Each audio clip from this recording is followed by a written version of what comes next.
That's better. That's better. What's going on, guys? Sorry about that a minute ago. I just all sorts of weren't prepared to go live. I just sort of rushed into it and everything was all messed up. So I just deleted it, started over again. And yeah, thanks for joining me. It's Beer Monster O'Clock. And I just wanted to give you all a little update because, as you probably know, let me just sort me focus out on my camera. The old beer trick. Show it beer, and it will fix it normally. That's a bit better, I think. Yeah, I just wanted to give you a quick health update, guys.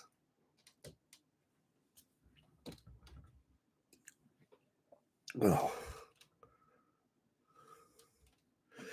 Because as you know, yeah, I've not been in the best of health, and that's why I haven't made a video for about a week. I'm gone live for about a week.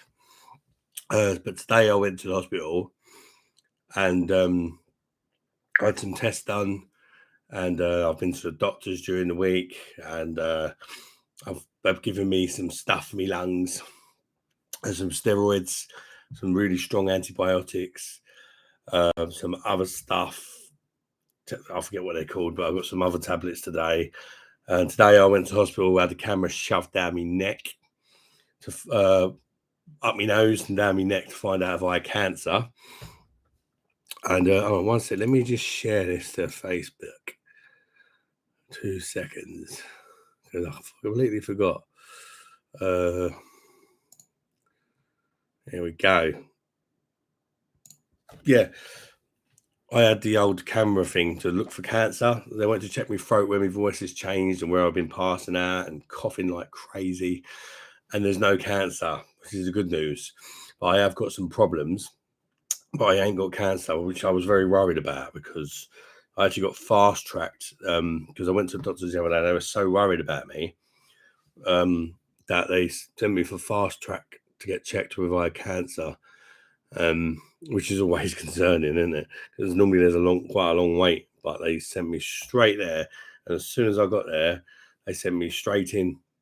There was like 50 people in the waiting room. Literally, as soon as I said that I was there, they sent me straight in, which kind of made me really worry as to how fast it all sort of happened.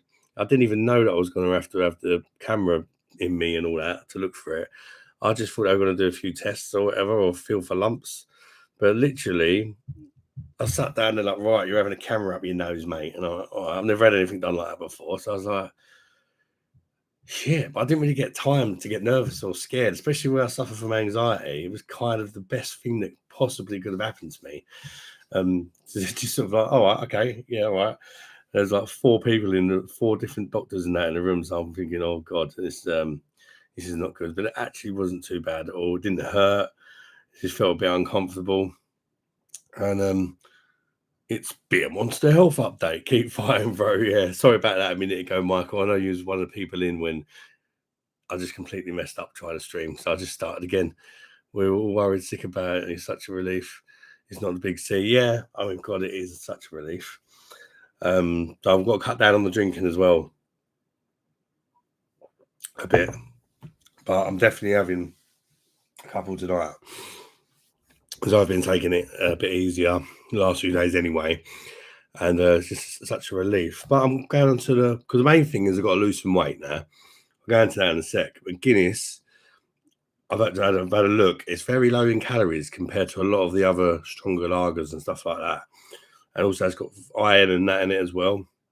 So I feel like, you know, I'll have lower my calorie intake with drinking Guinness a bit more and perhaps getting a bit more exercise, especially as I start getting better. You all right, mate? Tall Paul? Yeah, I'm good, mate. I'm just sort of giving you a health update. Eric Remkerson, thank you. Thank God. Oh, thanks, mate. Like, honestly, you guys have been really supportive of like the posts and that I've been putting up, and it's really been giving me that extra strength. But it has been a worrying time, but pretty much as he's put these camera down my neck and that, there's no cancer, which of course that was the main thing they were looking for.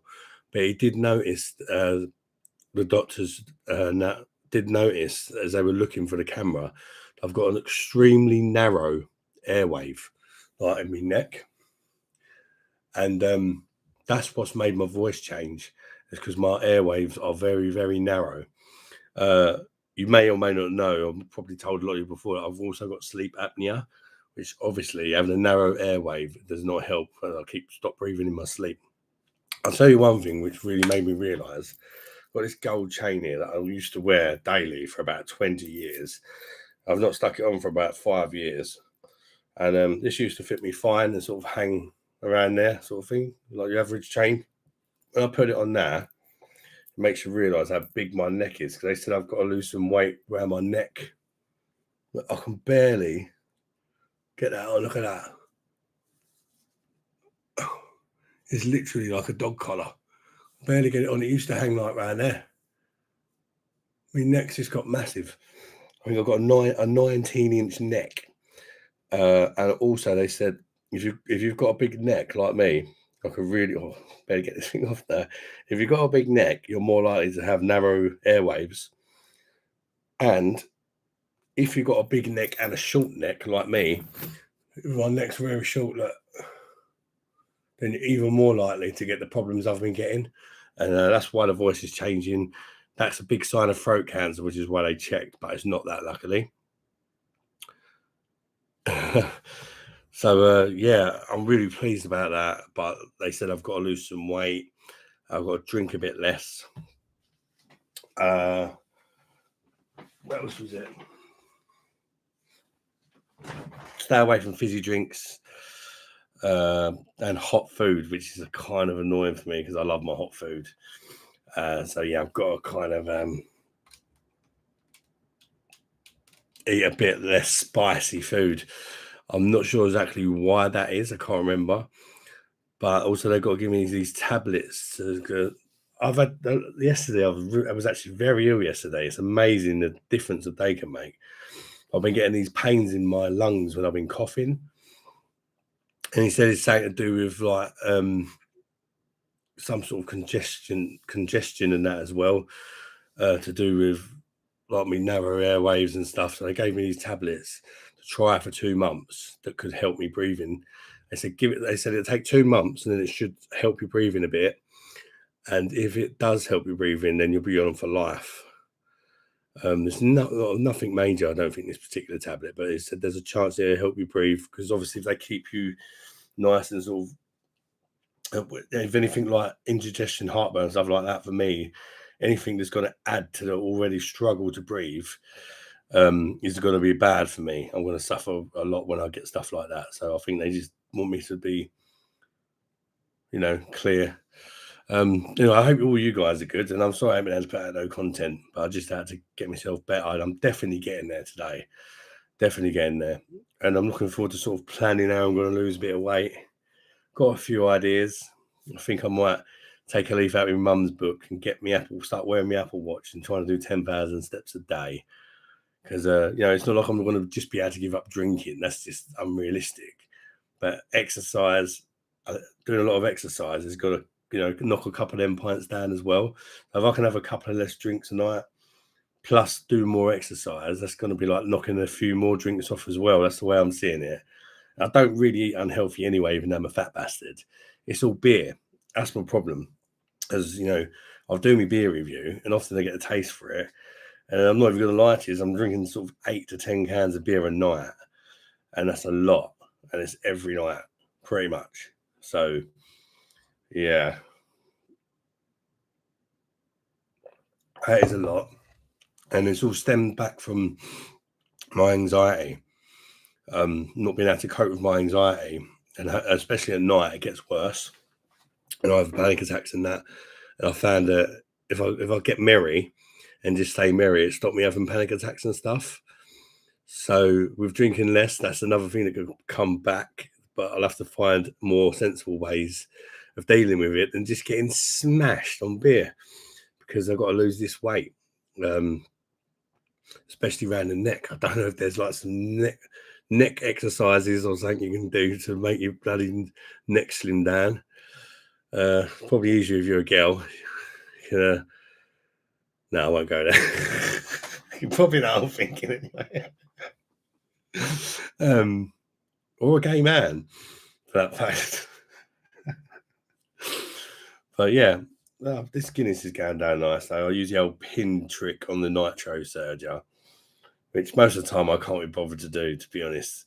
And it's much better if you just buy the nitro surge cans, but they're like double the price, aren't they? And I've also trying to get a silly little job. I can't work because of like my health and that, but just a little thing delivering leaflets, and that would be nice, or something like that to keep me active. Just something I can do when I'm feeling well enough that will give me an excuse to get me steps up, and I'll also get a few quid for it, won't I? Do you know what I mean? So I'm going to see about that. But yeah, I'm not live for hours or anything. I just thought I'm feeling happy. I went into, instead of just writing a post, I thought I'd just come and say hello and that. And hopefully I'll go live on Friday for a bit longer. Probably not 4.5 hours like last time because I've got to cut back now, haven't I? So I don't care about content. I worked you're healthy to make content again. It's cool, bro. Yeah, thanks, mate. I appreciate that. I know I didn't feel any rush to come back. I've not like been pressured. A few people have said they like missed me and stuff like that, but no one's put any pressure. Everybody's been like calm. Don't seem to have lost any subscribers or nothing like that. At the end of the day, even if I did, the health's more important, isn't it? I've sort of back because I feel well enough. Really, I'm not like properly back. I'm easing myself into it. Before I went live right now, I just did a beer review, and I thought I'd do a beer review to see how it goes, see if I cough or anything. But today I've been coughing so much less, and when I do cough, it doesn't feel like I'm going to pass out anymore. It's a little bit extreme sometimes, and I'm a little bit like, oh, but I haven't passed out today. And that's the first time I can say that in a few weeks, actually. I've gone a day without passing out. And they've just said in the hospital today, if you pass out again, just go straight, call an ambulance straight away. And my nose is healing up as well. Lotus Nescopa. Happy to hear you're better, mate. Thank you very much. Thank you very much. Sorry if I butchered the pronunciation of your name. I really apologise for that. I'm roughly the same age and only have been on Fridays, but I'm still quite a bit bigger and fatter than you. That's just our metabolism at the age. Yeah. I mean, you say that. I think people don't realise that I weigh a lot more than what I look because I'm really broad. I think I kind of spread the weight quite well, apart from my belly. I mean, it seems to go on my belly and my neck, but where I'm broad, you don't notice it so much unless you get a proper side-on belly shot, you know. But I actually think I weigh about 21 stone, so that's quite, you know, I know there are bigger people, but that's fairly big. And the problem with me is just the neck, where I'll carry the weight on my neck, it's dangerous. And where I have sleep apnea as well, they also said if I lose some weight, it will help with my sleep apnea. Because I haven't had a proper night's sleep since last year, because I have to wear a mask to be able to sleep, and like an oxygen mask, because I stop breathing 30 times an hour in my sleep.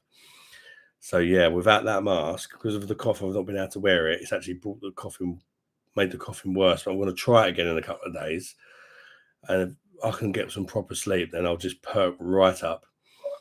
Because they did say that I'm very like sleep deprived and stuff. I've been hallucinating and all sorts. It's been absolutely mental, having weird dreams. It's kind of mad what actually happens to you when you don't have a lot of sleep. I didn't quite realize how doolally it can make you feel. Like hallucinating and stuff, literally seeing things. Like seeing someone come to the door and knock on the door and he's not there. You're like going to the door to answer it and there's no one there. And I'm like, well, I just see someone walk down my steps and knock on my door. I come to the door and they're not there. It's like,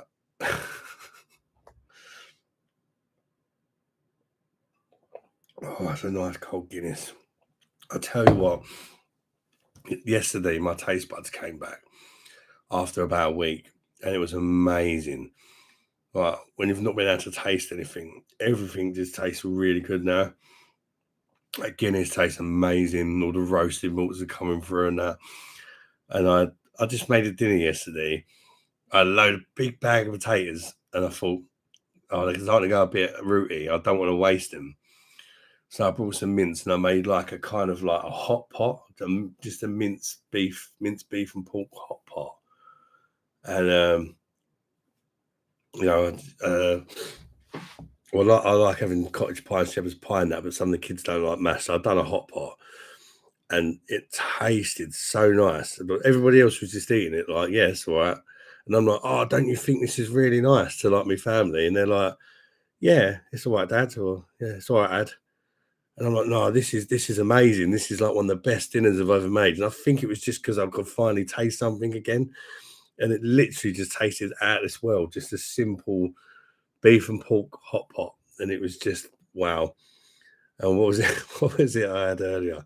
It just tasted that evening I was literally I just had a couple of them as the like own brand, like value own brand essentials, I think they call it, tortillas. They're like 40p for a big bag or whatever, you know, like rip off Doritos. And I just like eating them and I can like taste the salt and all the like, oh, it's just how could you enjoy a cheap bag of Doritos that much? It was absolutely mental.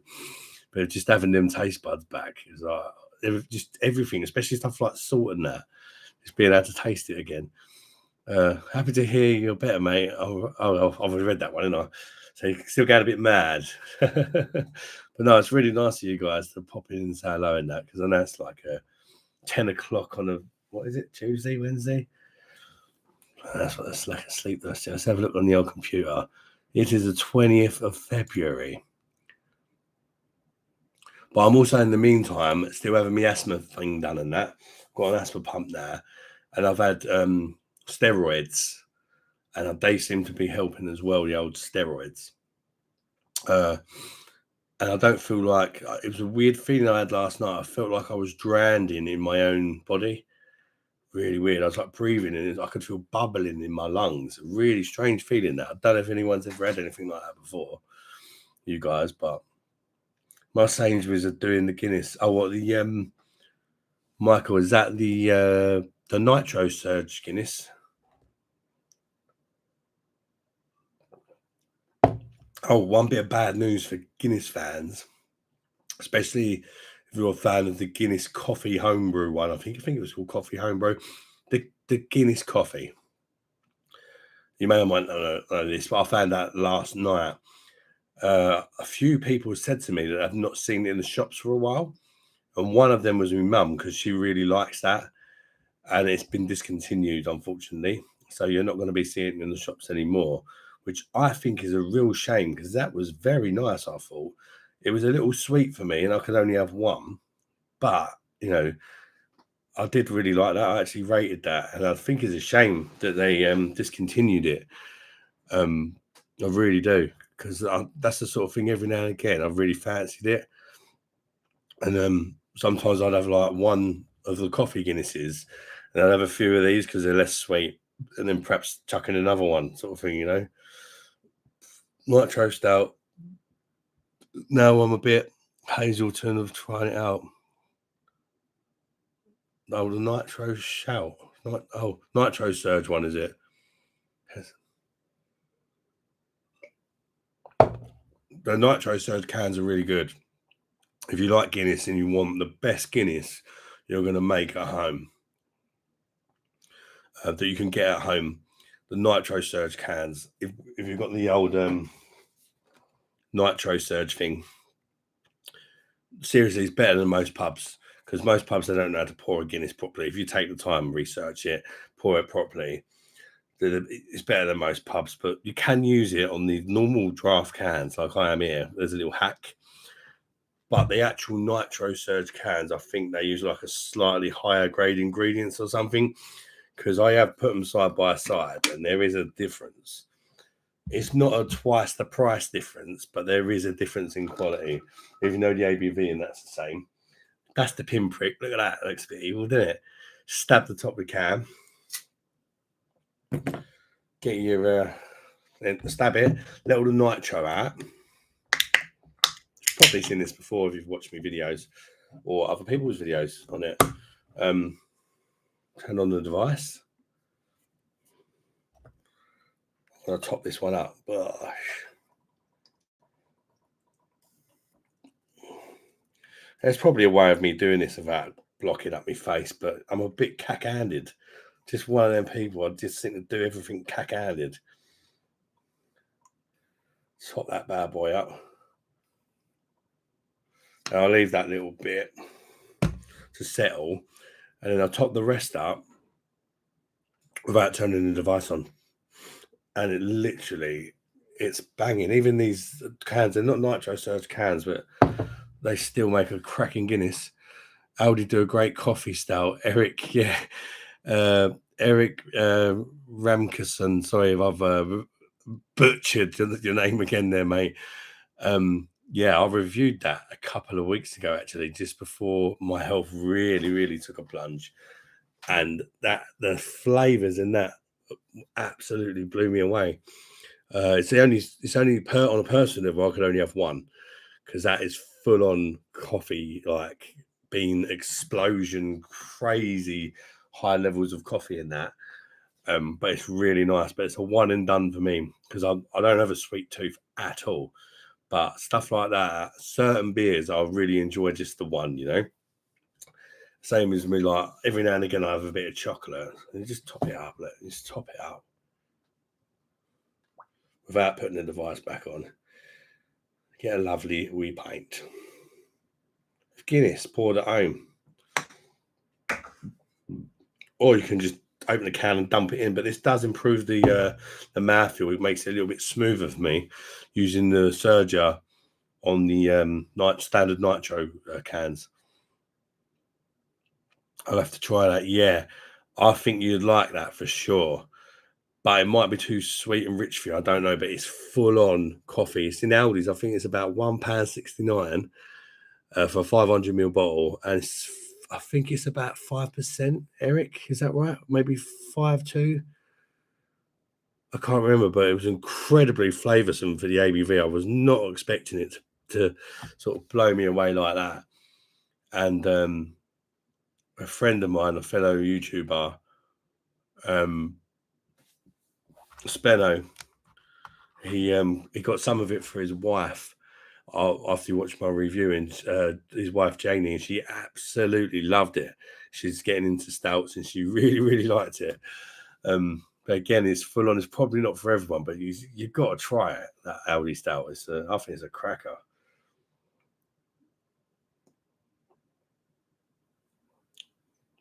It's nothing like a Guinness. It's not got that sessionability factor and that as a Guinness, but it's got a lot more bloody flavour. It really has. Always try things once. If I don't like it, don't buy it again. Michael the Slocum, I think that's a really good attitude to have, mate, to be honest with you, because, I mean, we're not here for long, are we? You might as well try everything, mightn't you? Really. Because sometimes you get a little surprised and you try something, you're sure you're going to hate it and you like it. And when I've been doing these beer reviews, I've come across so many beers. I thought, if you're going into it and you're thinking, I'm not going to like this, and you're like, I actually really like it. And you surprise yourself. I mean, before I started my channel, I did not like any stout apart from Guinness. And even that was like just on a Paddy's Day, you know, because of my granddad. God bless him. He was Irish. And so on Paddy's Day, I'd have a couple of pints of Guinness for him. Didn't massively enjoy it, but it was more of a sentimental sort of family thing, you know, that I did. And then I sort of got the taste for it a bit. And it's the same with the stouts. The one video that I really want to sort of do again, I've done right at the start. My first ever beer battle was Guinness for an Extra Stout versus Dragon Stout. I've not had either of them again since, but I really struggled with them. And I was like, oh, I don't really like any of them, but it might be different now. I don't know. I don't really like sweet, but you try anything coffee. Yeah. Yeah, I like coffee as well. Don't worry about you spelling, Michael. I'm dyslexic as well, mate. So I'm actually quite good at understanding what you mean, even if you spell it wrong. We love a good coffee. Yeah, I used to have a coffee machine for a while. You know, the ones you put the little pods in, and they were really good, but they did work out quite expensive. Because me and my missus, when we had it, we were drinking like about 3 cups of it each a day, and it worked out. I think say about 60p for a cup of coffee each. No, for a cup per cup of coffee. And you start thinking, oh, we're actually spending like quite a lot of money on coffee here, and yeah, we sort of knocked it on the head in the end, just for the price of the pods. But also, I just found the machine a little bit annoying. Like sometimes they done like hot chocolates and that for it, but there's like half a cup. Who wants half a cup of hot chocolate? And they're still like 60p for a cup of this 1 cup of hot chocolate. It's half a cup. So you need to put 2 in if you want a full cup. And sometimes it's like lukewarm instead of, I mean, I'm sure if you put the money in, you buy one of these coffee machines where you put the proper beans in, they're like 300 quid or whatever. Plus. They're probably amazing. But you've got to be a really big coffee lover to like, spend that sort of money on a coffee machine, haven't you?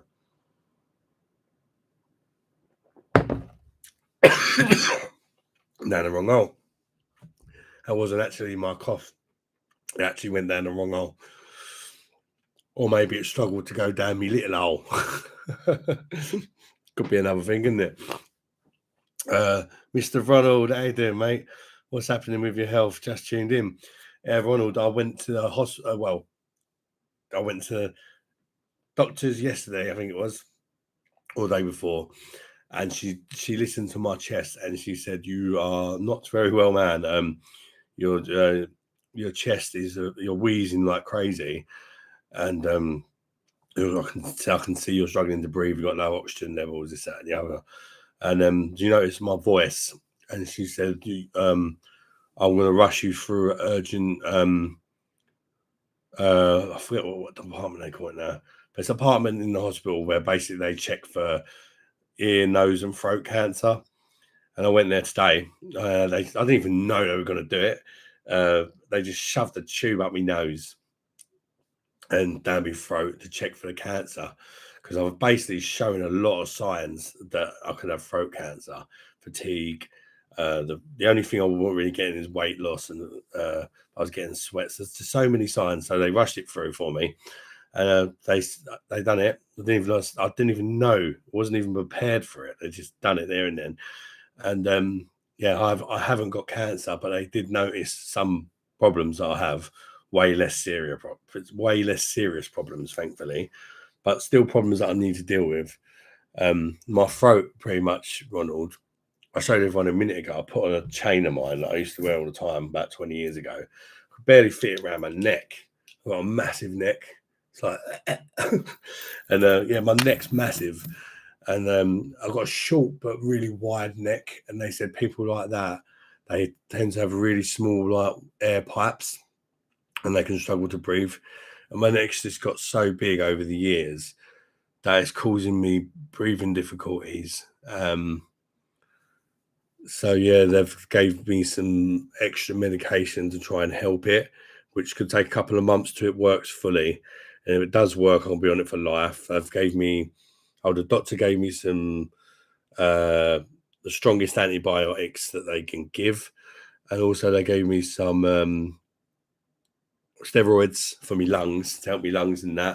And I'm still being tested for the asthma and that. But the main thing is I haven't got cancer, and I've really perked up today a lot.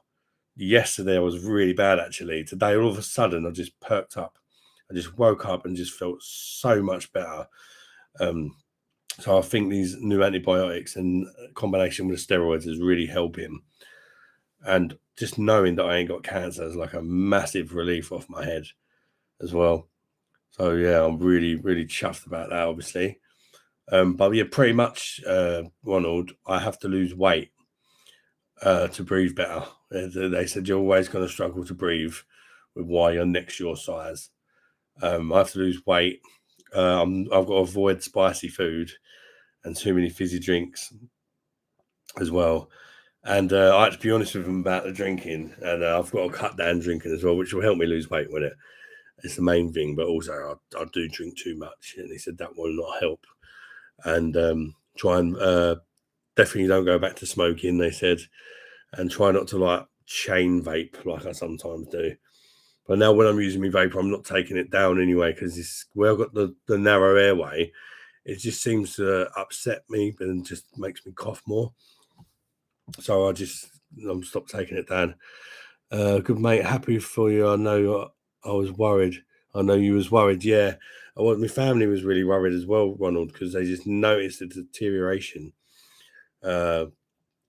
Especially in that week, sort of, well, since I've done a last review, it's just been the weakness and the constant coughing and the constant passing out, and just struggling to breathe. And one thing I've noticed when I lay down, I just can't breathe. When I lay down, I've been sleeping sitting up. One thing that triggered me off last night, I had a bad night. I was trying to lay down and sleep, and when I lay down, my air pipe just completely closes because of my neck. It just completely cuts off my throat, and I can't even breathe. So I sit up, and then it sort of opens it up a bit. But hopefully, if I can lose some weight off the old neck, it will help. But I'll just have to lose weight all round, won't I? But the sleep apnea don't help either, he said. I've not slept properly for 2 months. I've not been wearing my CPAP machine, sleep apnea machine. And also, that's why I've got sleep apnea. It's pretty much because of the size of my neck as well. The size of my neck is closing my windpipe 30 times an hour in my sleep, which is stopping me from breathing. So yeah, it could help me sleep apnea, make it not as because I'm a level 20 sleep apnea, which is the worst you can be. Whereas if I lose a bit of weight on the neck, it might get a little bit easier. Remember I said about a blood pressure? I went to the doctor yesterday and I'm on tablets now, and also my anxiety.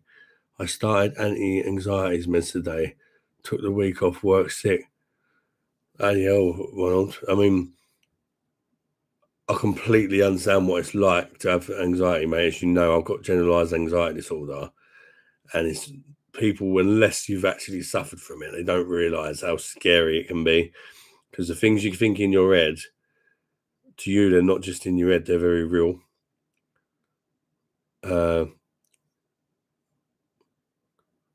They gave you tablets for the blood pressure as well, Ronald, did they?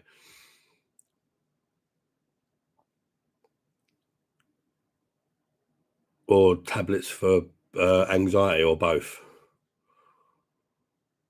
But one thing I will say, if they've given you tablets for anxiety, sometimes it can get worse before it gets better. But stick with it, mate, because I found it made me worse before it made me better. It takes a while for your body to kind of adjust to the new chemicals and that they're putting in you. I'd say at least a month before you even sort of start to judge them. You're probably going to feel more anxious and possibly a bit depressed before you start feeling any better, if you're anything like me. And every few years, I have to change my anxiety medications because I get used to them and they stop working. And then I go through that same stage of like being a bit ill for a while until I get used to them again.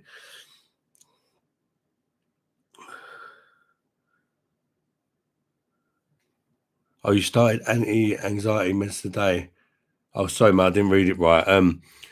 Oh, right, yeah. So what I said then, Ronald, like, it may get a little worse before it gets better. Higher blood pressure, and doctor, if I feel shit for like a week or two, yeah. It's good if you've got someone who can keep a bit of an eye on you as well, Ronald, for the first couple of weeks. Because if you're already feeling anxious and depressed, and they're giving you a tablet that's making you feel even worse, it's not the ideal situation. So I would say if you've got like a good friend or a family member that can watch out for you for a while, perhaps don't spend too much time on your own as well. But yeah, I'm not going to lie, you are going to feel probably even longer than a week or two. until you get used to it. You might be different, but it always takes me about a month. What tablet are you on for your anxiety, mate? Because I've literally taken so many. I'll probably be able to give you half an idea of how it might make you feel or whether it worked for me. Michael Slocum just had a Budweiser Budvar. It tasted like it had a cigarette smoke in it. Lol. I got a bad bottle. Yeah, you're not the first person to say that. And I also say that as well, Michael. I really like Budvar, but I find it inconsistent. Sometimes I'll have a pint of it and it'd be fantastic. And then other times it's just not quite there, or I don't get that ahead, or it's just feels a little bit inconsistent to me. Unless I buy like a keg of it, then it seems to be spot on. But like the bottles and the cans, and they're a little bit hit and miss. Like when they're good, but you do get the odd bad one.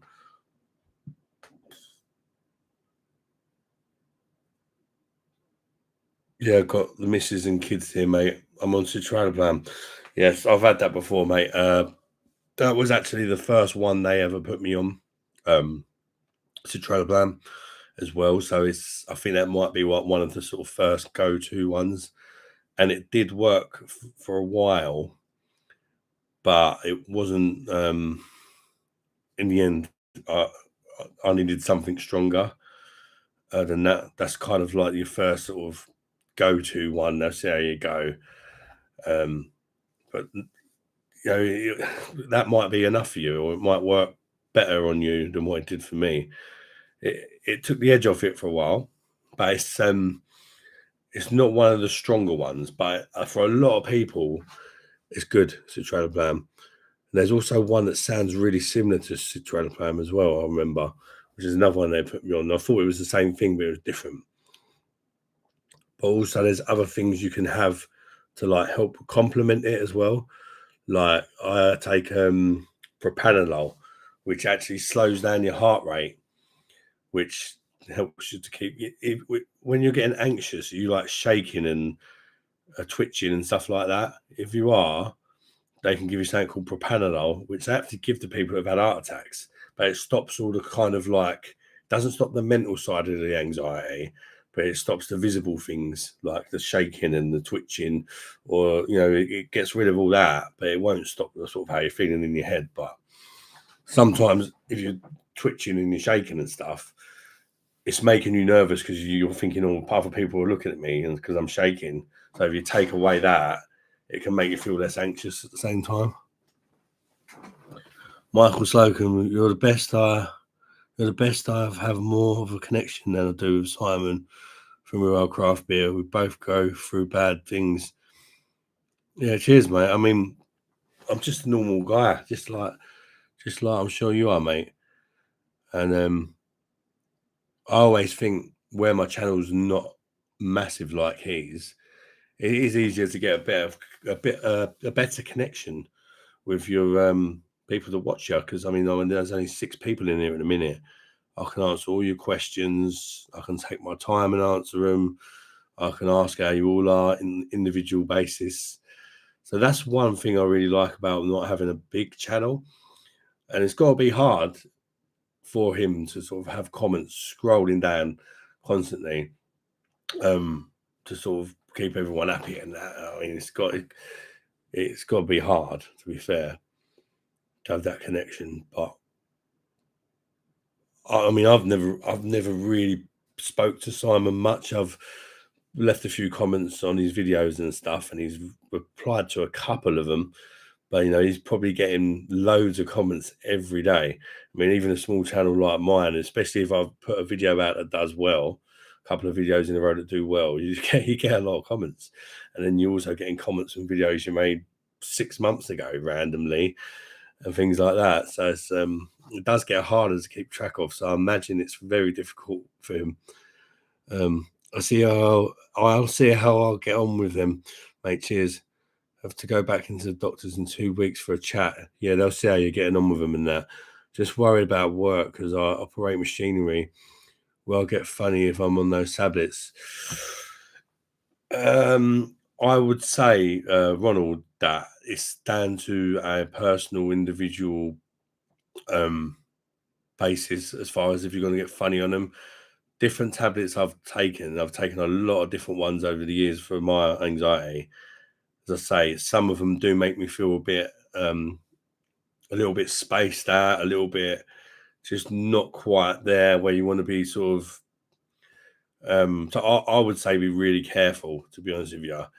And I find sometimes with some of the depression, anxiety tablets, one of the things I don't like about them is they have their uses. They do help. They are good, but some of them they make you kind of not care, if you know what I mean. And they make you not care so that you don't get anxious. But they make you not care about things that you wish you could. Like, it could be about like your kid or your parents, or and you're thinking, God, like, why do I not care as much as I should about what's going on with this person that I love? Or it's because of the tablets. It suppresses you as emotions as a person sometimes, and also in the sense of using power tools and that. Really, you should be like, right, I'm operating a freaking chainsaw here or whatever, yeah. And if that hits my arm, I'm going to cut my bloody arm off. But if you're in that mindset where you don't care, it's not the ideal mindset to be welding a chainsaw or whatever. So I would honestly say be really careful. And I tend to avoid machinery personally.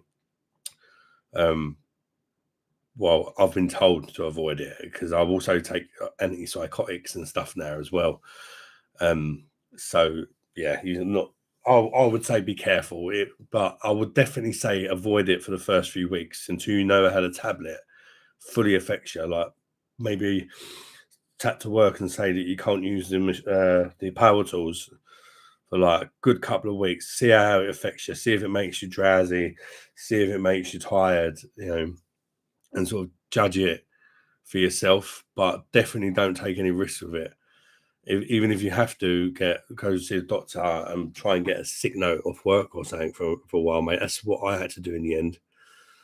And then when I had to keep going back every couple of weeks, and then it was like every couple of months, and then it was like every year for a new sick note. And then in the end, they found out that I had generalized anxiety disorder and a few other things, and then they signed me off permanently.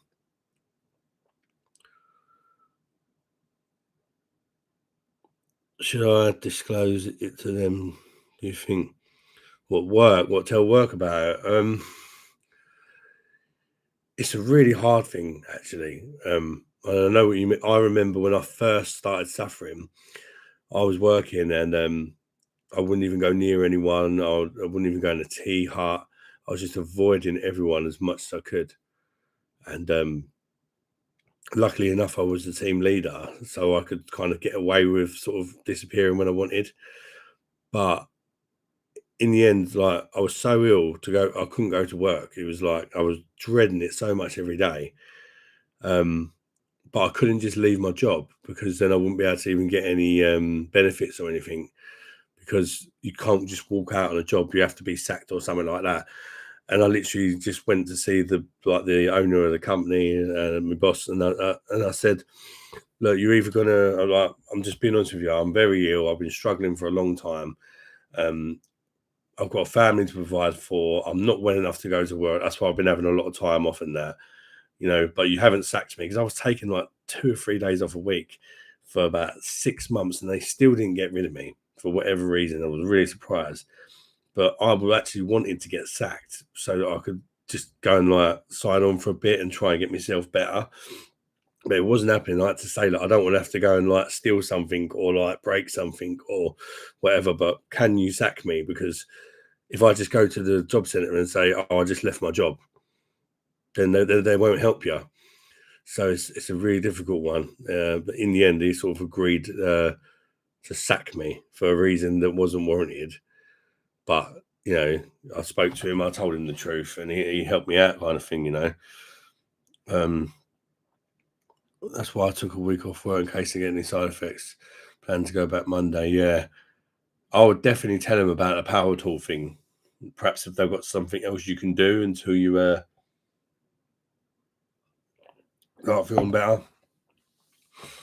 And if your anxiety is making you shake and stuff like that, mate, consider talking to doctors about propranolol as well. As I said, it stops the shaking and stuff like that. And obviously, if you're operating machinery, and cause sometimes when you get it affects everyone differently. With some people get like your twitch and stuff like that. You don't want that, do you? So it's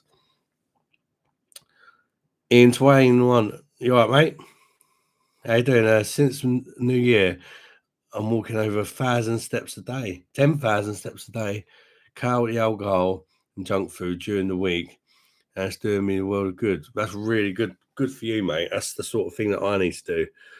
At least cut down on things and do more exercise. Weekends you have a drink, crisps, etc. You can do it. Thanks, mate. That's actually just hearing somebody else say that they've managed to do it. Perhaps I could even make some videos about it, documenting me weight loss, get on the scales, maybe next week or something, show you how much I'll weigh. And then if I made a video about it, I think it would help me, because I'll be like, I don't want to sort of not lose any weight. That'd be a bit embarrassing. If I sort of, if it's like, say, like a once a week thing, showing you how much weight I've lost.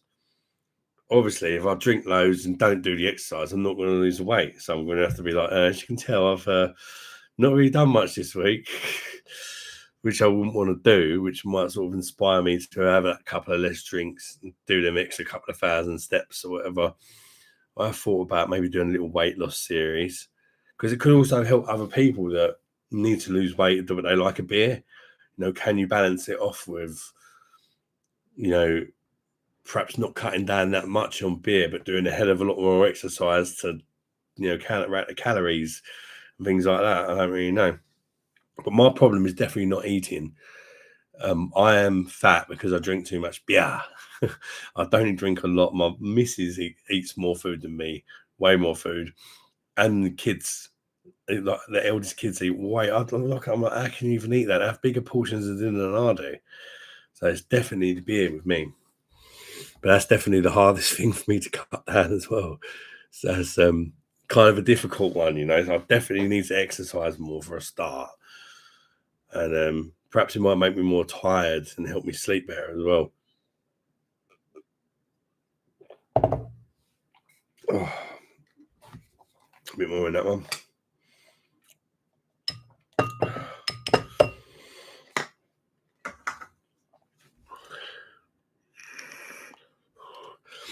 Mr. Ronald, I don't get a shaking, etc. I have anxiety attacks at random times. How are you? Feels like I'm shrinking, or everything around me is getting bigger. Then it happens, I'm frozen, can't speak. It's horrible, mate. Yeah, I've had similar things to that, mate, and it is horrible. It's actually terrifying. And the worst thing about it is, that it's in your head, so to speak, but you still can't help how you're feeling. It's not as easy as just calm down, mate. What people say to you. If it was that easy, it wouldn't be a problem in the first place, would it? I feel like it's shrinking too.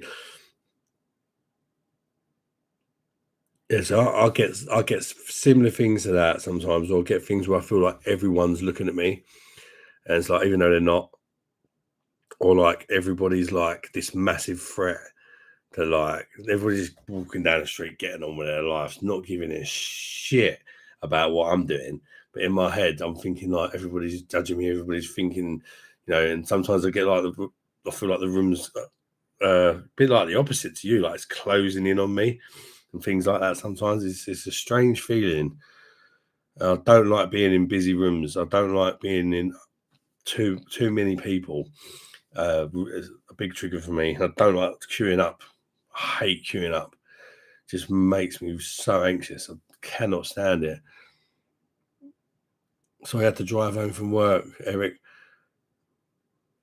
Aldi coffee stout is 5.2. Yeah, I thought it was about that, mate.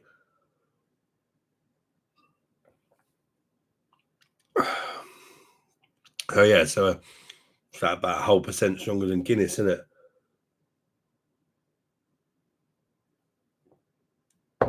I think it tastes stronger because of all the flavours that you're getting out of it.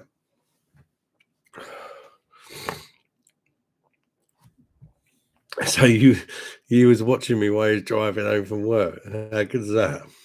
Cheers, bud. That is pretty cool. I think somebody was actually watching me while I was driving home from work. Like, you could have watched anything. Could have put the radio on. You know, could have put the sport news on, or watched any of the other millions of YouTubers out there, and you watched me while you was driving home. Wow.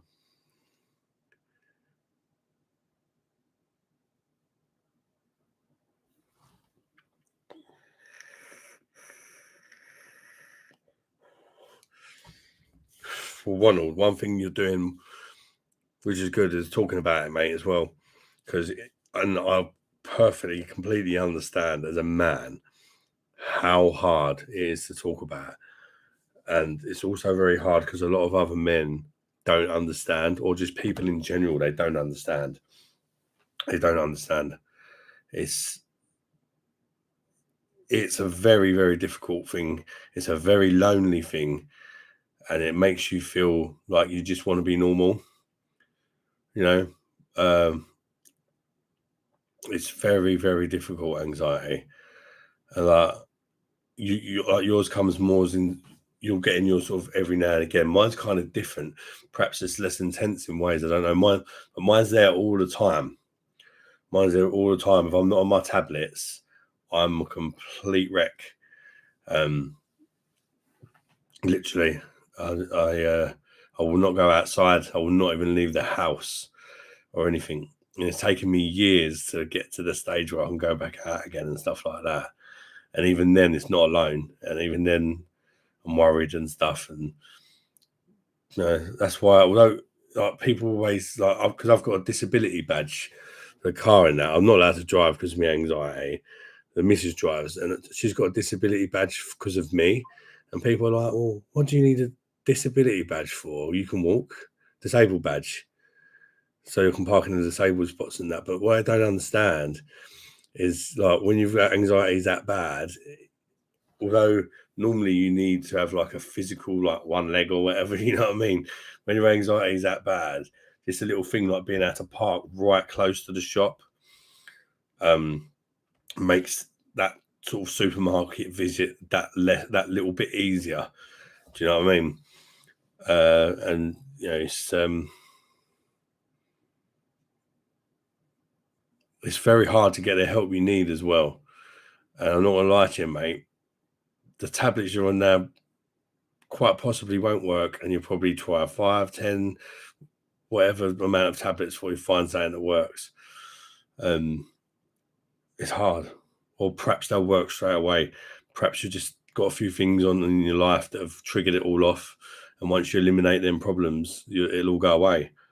It depends whether you're just suffering at the minute or whether you've got something like me, generalized anxiety. What I've got, there's no cure for it. It can get better and worse, but it's just always there. It's just the constant overthinking everything all the time, sort of thing, you know. If I'm not on my tablets, I'm just like. Then sometimes when I'm not even on my tablets, I'm like. So the one thing I struggle with the most is the not caring. Sometimes, just silly things. Like sometimes I'll sit there and I think I haven't called my brother or my mum or whoever for so long, and really I should never have. Like I should have thought about calling them way sooner. And it's not that I don't care. All the time I'm just so spaced out and on all the tablets and that. You're just in your own little world, you know. But it's horrific. It is, mate. Everything goes silent. I want to tell someone what's happening, but I'm frozen.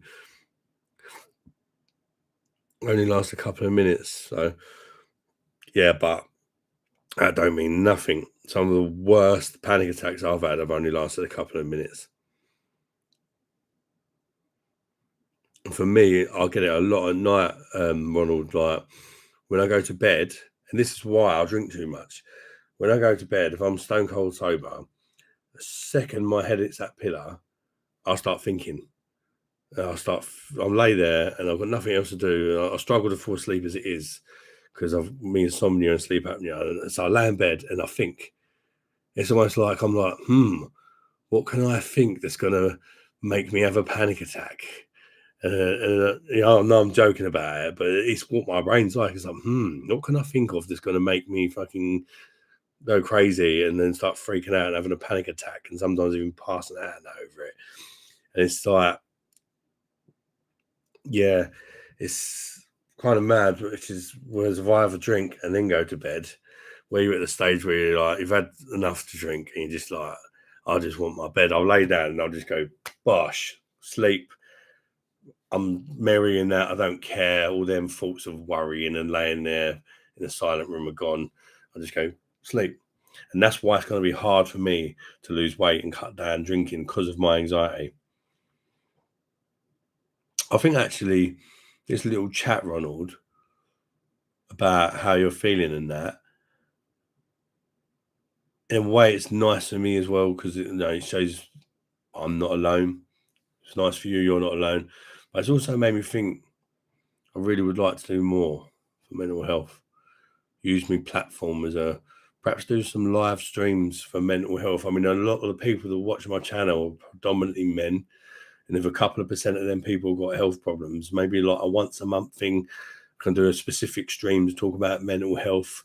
We can have a couple of beers. We can talk about any crap we got on our minds, and it's a bit of a release for everyone. And perhaps some people that are suffering and feel like they can't talk about it, if the stream is specifically about that, we can make friends with like-minded people with similar problems. I think would be a really good thing because it's more needs doing. If I can use my platform for reviewing beers and all that, where I'm making friends to help other people, I've always wanted to do stuff like that. I really have. And for charity, we could do like maybe one day, like if the channel picks up and that, like a charity men's mental health live stream where people can like donate, or any adverts that are watched, every single penny can go to like a mental health charity for men. I've always wanted to do something like that because these particular charities have helped me a lot in the past. So you sort of feel like you want to give back a bit. Do you know what I mean? Just got Freddie Burrs just got back from the football. Glad you're all right. Thanks, Freddie, mate. Thanks for coming in and popping in and saying hello and stuff. Yeah, I'm all right. I'm getting better, mate. I was kind of explained earlier more about it, but I got tested for cancer today. I've been given some really strong antibiotics, and I've been given some steroids, and it's helping. It's helping a lot. But yeah, I have got a few problems that I need to sort out, but that'll be an ongoing thing. I'm not going to get better overnight. It's just some lifestyle changes and that. Freddie Burst been on the beers over there. Tried a wine at Beavertown, neck oil IPA for the first time. It was actually really nice. You could definitely taste the citrus. Yeah. Neck oil was all right, but it used to be better. Neck oil, obviously by Beavertown Brewery, which I believe have been brought out by Heineken, or one of the big boys anyway. I think it's Heineken, and they've obviously done what these big companies do, and they've like lowered the quality of the product, and it's not the beer it once was, sadly, but a lot of people still do enjoy it. It's a bit like your Brewdog Punk IPA, which used to be fantastic, and now it's just like, it's just not what it once was. And a lot of the other Brewdog beers, which used to be good, Brewdog didn't get brought out. They just got greedy, and they started, making beer, mass-produced beer, like as a big boy company rather than a small, craft brewery like they started out. And Beavertown went the other way of, making good beer, then selling up to the big boys, and the big boys doing what they want with them now. which is ruining their beers. So if you enjoyed it now, you probably would have loved it a couple of years ago before it got brought out. Weigh yourself once a month, not weekly. That way you're not upset during the month if you don't lose weight. Buy a watch that counts your steps. Got 20 minutes earlier than you normally do. Start walking. Yeah, Ian, I've got an Apple Watch that I bought a couple of years ago when I decided I was going to lose weight. And I wore it for a couple of weeks, and now it's been sat in the front room for a couple of years. An Apple Watch Series 8. So all I've got to do is charge it up and I'm good to go, But yeah, I haven't even worn it because it started making it sounds stupid, but while we're on the subject of mental health and that, my Apple Watch actually made me anxious because it tells your heart rate and that, doesn't it? And I'm constantly, my heart rate's a bit higher. I'm like constantly, and then I'm thinking I'm going to have a heart attack. It's silly, but that my anxiety makes me really paranoid. And also, if your heart rate goes above a certain amount for like 10 minutes, it warns you, like, especially if you've had a beer, your heart rate increases and stuff like that. Your watch lets you know that there's something not right with your body, and you start thinking, oh shit, and you start panicking. So I was like, sod wearing that. Do you know what I mean? Perhaps I can turn a couple of them features off and just focus on the steps rather than the whole like the watch keeps letting you know you're not well and all that sort of thing.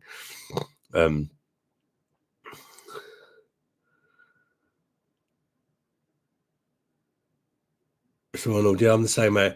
Overthinking everything. Yeah, I'm anxious a lot of the time. Not constantly like you, but every day at some point, I feel like it. When it's really bad, that's when I have the attacks. Yeah, I know what you mean, mate. That's a good idea, Adam. Yeah, I think I think that's the sort of thing that would be good. Doing like a live for blokes with mental health problems. That could be. I think that could do well, and I think that'd be a really good thing just to help other people out as well. And I think I'd be quite a good person to run that kind of live because I do have a lot of experience with mental health, and it's completely, to some degree, taken over my life and changed my life from having a normal everyday life. My life is ruled by mental health pretty much. But I've also been at the lowest of lowest and I've been at the highest of highest. The stories I could tell about my mental health are crazy to the point where it will probably help other people be able to say, well, I've been through that. I went through that and I thought it was just me, like going crazy, but you're not alone. Do you know what I mean? And just knowing you're not alone sometimes helps so much, I think. And just like say having that platform where people are in there know that they can actually talk because these people here are going through similar issues. They might not be the same, but you've got that common ground, didn't you? And there'll be plenty of other people like me that turn to alcohol and stuff like that to ease their symptoms of anxiety. Because there's one thing that's pretty much a big common thing that you may or may not know. A lot of people with anxiety problems turn to drink because it's like medicine. It is like medicine and it's dangerous for that reason.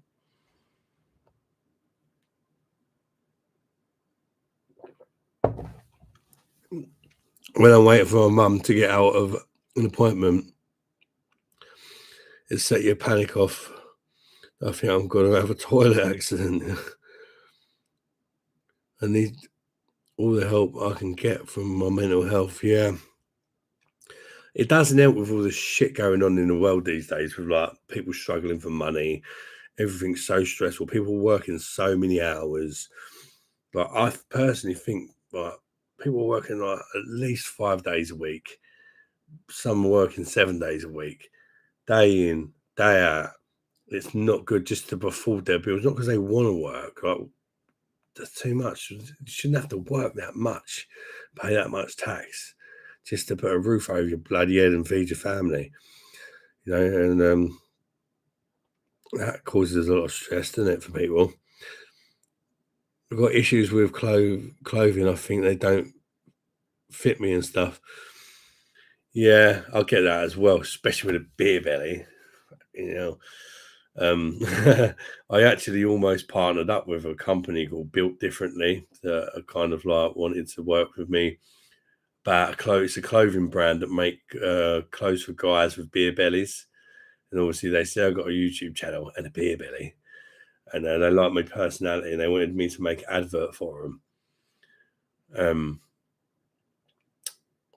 But they sent me t-shirts and they weren't big enough, so I gave them away to friends. And they said they'd send me some more. Still waiting for them to arrive. But if they do arrive, I will make the advert for them. Like I said, they send me free of charge, like 100 quid worth of t-shirts or whatever, to make this advert for them. And they said they'll pay me for the advert as well if they like it. It's annoying because they ain't showed up, and I've been thinking about what I can do on this advert to make it funny and things like that.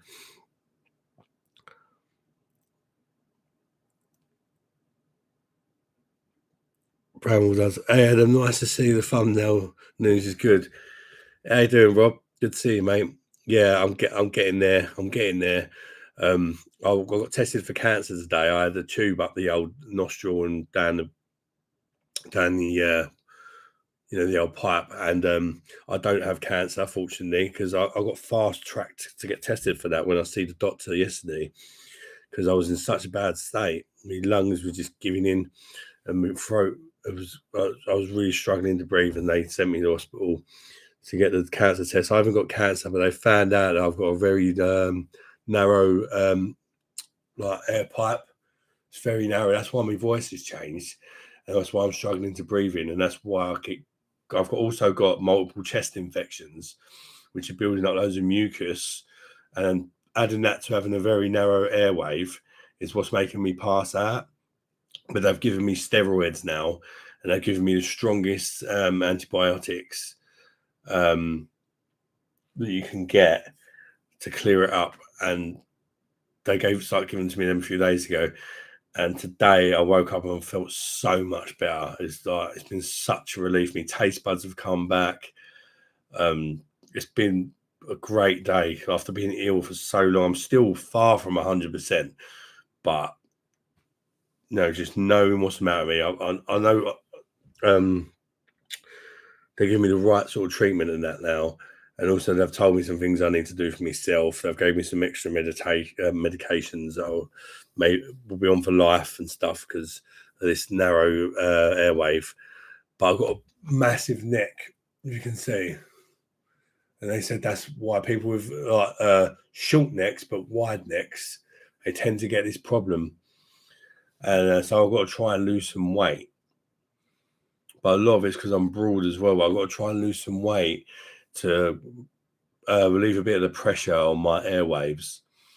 They said that will really help, and drink a bit less. But yeah, I'm going to start doing some more exercise and stuff like that, trying to counteract some of the drinking as well, because I drink because of my anxiety that I've just been talking about. So giving up drink is hard for me, but I do drink far too much. I said earlier, like honestly, not even lying. I'll easily do a 10-pack a day, easy. Of like a 10-pack of, I don't know, Brewdog Lost or Carlsberg, 1664, Holston, whatever. Because my anxiety, it's the only way I can sleep in that. But I need to try and cut that down a little bit, do a bit more exercise, lose a bit of weight. Basically, I need to lose some weight to relieve my the pressure on my breathing and that, because my neck's got bigger and bigger. I was showing some of the guys earlier. This is my chain that I wore for like 20 years, right? Every day, I didn't take the thing off, and it used to sort of hang, where a normal chain does, probably back where the Adidas sign is. Now look, I can barely fit it around my neck. Look, it gives you an idea. You can't really tell on camera how big my neck is, but look, I can barely do the thing up. I'm literally strangling myself to be able to do that up. Do you know what I mean? And that's, that should be hanging. That should be hanging sort of there. So it's ridiculous, and it's causing me all sorts of problems. And they said it will also help my sleep apnea as well. So yeah, need some neck exercises. So if I was a gay man, I could quite easily lose that weight, couldn't I? No, I'm only joking. There's nothing wrong with that. Was not being homophobic, by the way. That's just my sense of humour. How old are you, Adam? I'm guessing the same as me, 40ish. Yeah, I missed a few out. Adam's yeah, Simo, bud. How you doing, mate? I've been in here a while. You probably heard what I just said, pretty much. You're all right, mate. The alcohol takes the anxiety away instantly. Yeah, that's the problem of anxiety and alcohol. And I don't know if it's men and women or what, but in men, especially where you suffer alone and that, you have a couple of beers, you chill out, you feel better, and it's an addictive thing to keep doing, even though you know, like I just said, 10 beers a day is not good, is it? I'm being honest, but that's how I've been dealing with it for so many years. Drinking 10 beers a day, which you know is very unhealthy for you, is better than feeling like you're going to die,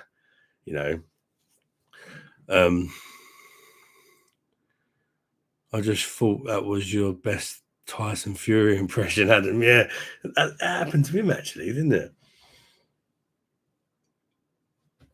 His voice used to be different, but that's why they tested me for the cancer, Simo, because they said I'm showing so many signs of it. They rushed it through so quick. A doctor was really worried that I had it. I was so relieved. Like, it was such a weight off my shoulders today, and it was a bit scary. I sort of turned up. I didn't know I knew they were testing for cancer, but I didn't know they were like literally going to shove a camera up my nose hole, right around the corner, down my throat, and I'll be looking at the screen, looking at my insides. That was I literally didn't know that until I got in the room, and I was like, "We're going to shove a camera up your nose, mate." And I've never had nothing done like that before, so it's kind of very scary. But with the anxiety, it was perfect, not knowing, just going there, them having to do it, and then I just had to get on with it, didn't I? I didn't have time to get anxious. And in all honesty, if anybody ever in future, you may have had something like that done before, but if you haven't, if ever you have to have a camera shoved up your nose to check for something like cancer or whatever, do not even worry about it, because it's nothing to worry about. Just keep really still. Honestly, I've had blood tests that bothered me more than that. It was nothing. And honestly, like most blood tests I've had bother me more than that.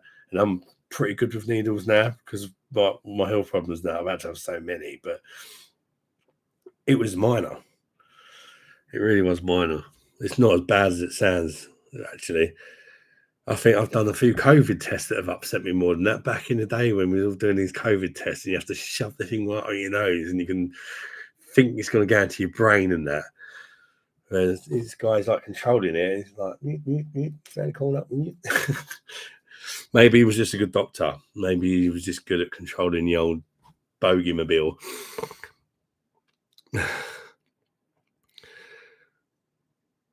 So pleased for you, mate. That's fantastic news. It really us, mate. You don't take it easy. Thanks, mate. I mean, I'll back on tonight doing this because I wanted to do it. I felt better today. I've been I hate just sitting around feeling sorry for myself. As soon as I'm like, I probably shouldn't have even done tonight, but I can't help myself. As soon as I feel able, I'll do it because I just don't just want to sit around feeling sorry for myself. Yeah, Ronald, I'm coming up 40 as well, mate. Actually, I'm 39 this year.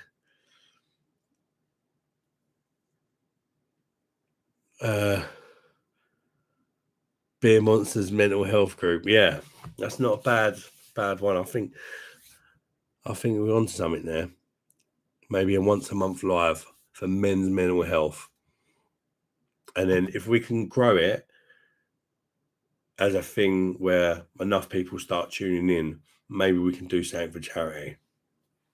Maybe we can even set up our own charity. Notifications off on your watch. Count steps only. exercise could do your mental health good. Yeah, exercise. A lot of people say that beer, beer takes away the anxiety, but exercise is supposed to be fantastic for anxiety and mental health.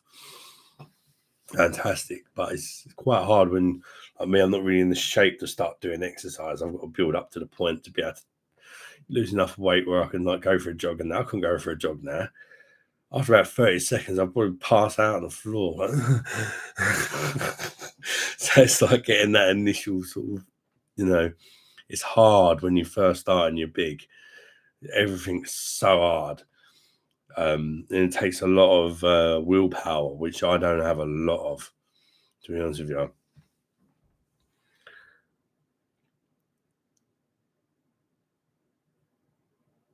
But yeah, start seeing results. I think like weighing yourself, like you suggested, mate, you can see you've lost a bit of weight and you think, oh, I can do this.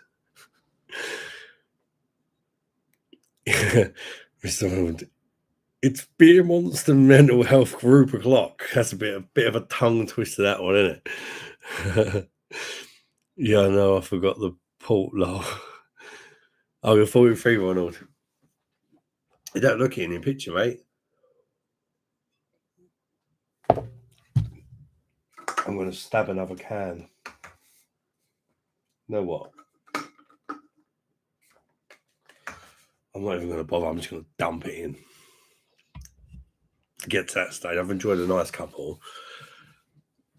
I'm just going to dump the next one in. Hi, I'm glad you're feeling better. Thank you, Jennifer Cross. I've still gone over it quite a few times now, but it's, I was about 38 in that pick, mate. Oh, fair enough. Fair enough. Yeah, I am not. I wouldn't say I'm feeling better, but I'm a lot better than what I bloody was. Put it that way. I'm still not very well, but yeah, it feels better knowing I don't have cancer, because that's one of the reasons why I done this stream. I don't have cancer, Jennifer. I got tested today. I had a tube up my nostril, down my throat, no cancer, but they also found some other problems which I'm dealing with now. I've got the right medication and that, the steroids and the antibiotics, better ones. Well, now I know the seriousness of the infections that I've got. They ain't messing about. They give me the proper stuff, stuff they don't really like giving you. They like trying to give you all the crap ones first, I feel. And if they don't work, then they'll give you the hardcore stuff that they give you, like if you're in hospital because you've got pneumonia or something, They don't like handing out that shit unless they really need to. Tell you, and then they realise now with me, that's what I needed, and it is what I needed. Just always say, I'd say as well, guys, if you've got something wrong with you ever, get a second opinion, because the first doctor I went to see was bloody useless. Gave me all these antibiotics, but like really low grade ones, and didn't consider them steroids or all this other stuff. Got a second opinion from another doctor. Listened to my chest that doctor said sounded fine, and I was like, "Wow, you're in a bad way here." Give me like max dose of steroids, strongest antibiotics you could get. Sent me straight to get checked for cancer down the hospital. Straight away, fast tracked it. I didn't even get a chance to sit down for more than 5 minutes when I got to the hospital. They called me straight in, shoved that thing straight up my nose. I wasn't even expecting it. Didn't even know it was going to happen. It's kind of been a mad day, but boy, was I glad after I got told that I didn't have cancer. Jamie Watton, how you doing, mate? Good to see you as always, mate. Yeah, mate, that's fuck. I only got in from work. Beer time for me. I've only just got in. Relax, mate. Have a beer. Enjoy yourself, mate. Just nice, refreshing brew. I'm on the Guinness tonight. That's one of the first things I'm doing to cut back. I've got to lose weight. I've just found out I haven't got cancer when it was quite strongly suggested that I might have. So I'm definitely having a few beers tonight. But I'm on the Guinness. It's lower calorie than all the other stuff in it. It's lower in alcohol. I'd normally probably session like a 5%er, and this is 4.1. But the black poos might be quite spicy in the morning. That's the only thing about Guinness, mate. I'm all right, but the black poos, oh, I don't really like them. I don't think anybody enjoys them, but it's definitely a thing with me. You're not alone, mate. I need to cut down on the beer. I know it's hard. It is. The alcohol has caused a higher blood pressure. Same with me, mate. Plus, my cholesterol is slightly higher. Yeah, I'm on tablets for cholesterol and blood pressure. Good news is my liver and kidneys are all good. Same here. My liver and kidneys are all good, but I've got high blood pressure, high cholesterol, amongst many other bloody health problems I've got. It's ridiculous how many problems I've got for my age.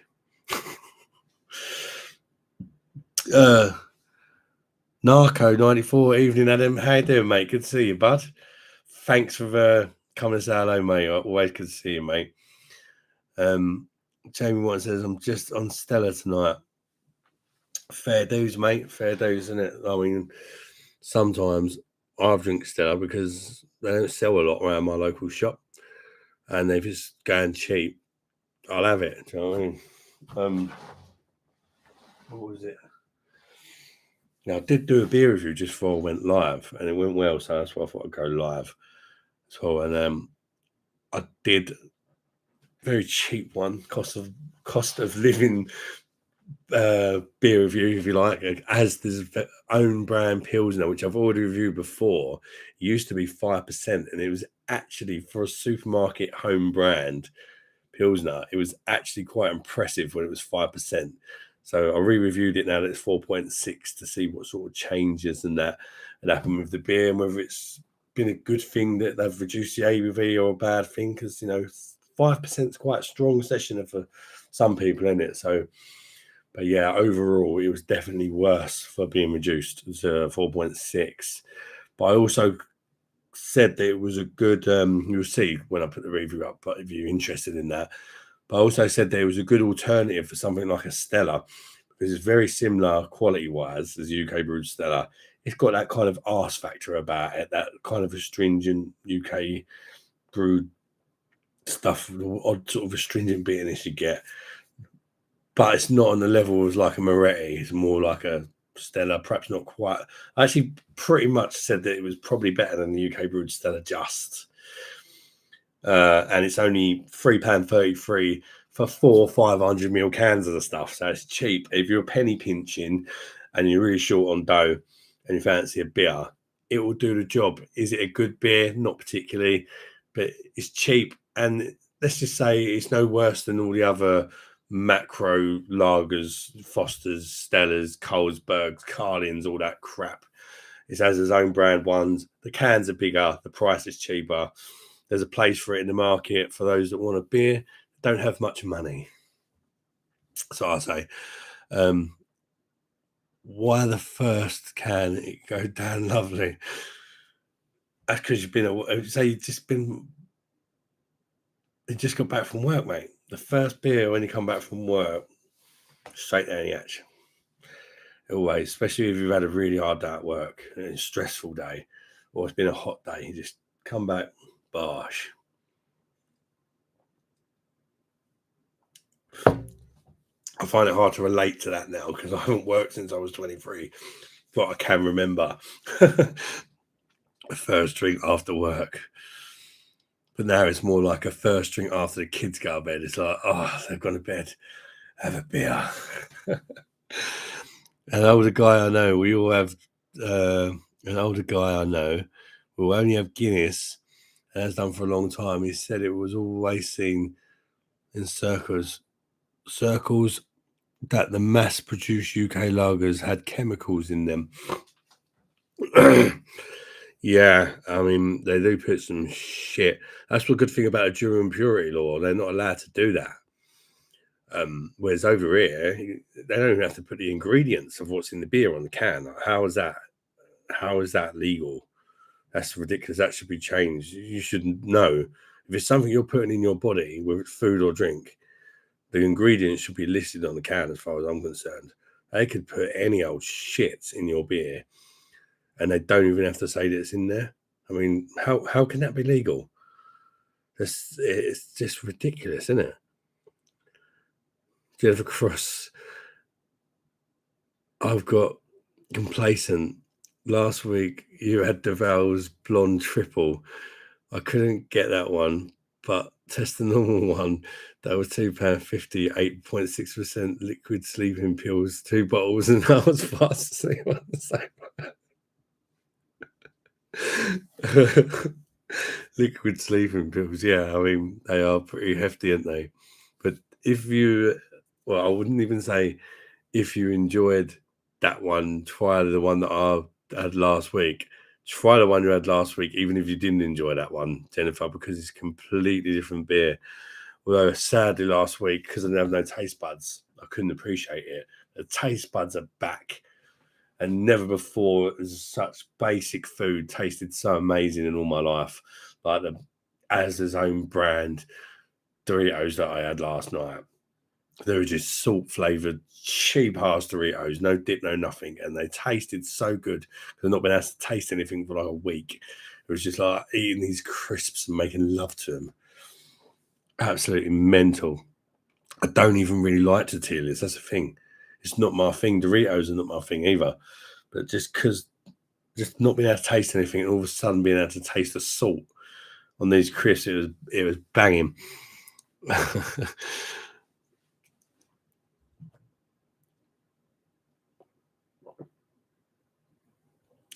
I don't mind if Guinness 2 pints of that. I don't mind. Yeah, I love Guinness, but it doesn't love my shit when it's black and tarry and the cans are. I was talking to Jennifer. I like Guinness, but it just doesn't hit me alcohol wise. Yeah, yeah, you can, Ronald. Easy. In fact, you can. I would say, to be fair, I could drink more Guinness. Um, I couldn't. I actually couldn't drink enough Guinness to get pissed because my arsehole would collapse before I got drunk. I reckon I'd get to about 10 pints of it, and I reckon I'd probably run to the toilet and shit myself, but I still wouldn't be drunk. In fact, if I'm honest, that has happened before. That was actually a true story because it's only 4%, and it's just not. Especially if you're quite a heavy drinker, it just doesn't. Got to be at least like five, in it. Especially, I don't know. It's really good for a session though. If you don't want to get smashed,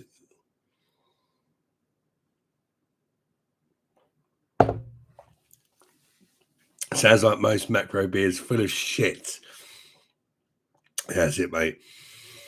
But some people that might like stuff like Stella and that, go and try Asda's own brand Pilsner. You might surprise yourself and think this is no, this is the average sort of consumer that drinks UK brewed Stella. It's really popular. Try Asda's Pilsner 4.6%. It's cheaper. It don't taste no worse to me. I'll tell you that.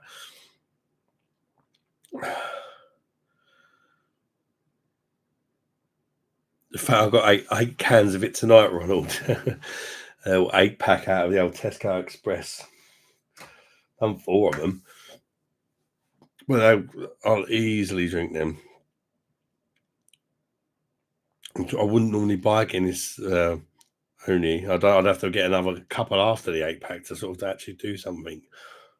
But I'm trying to be good.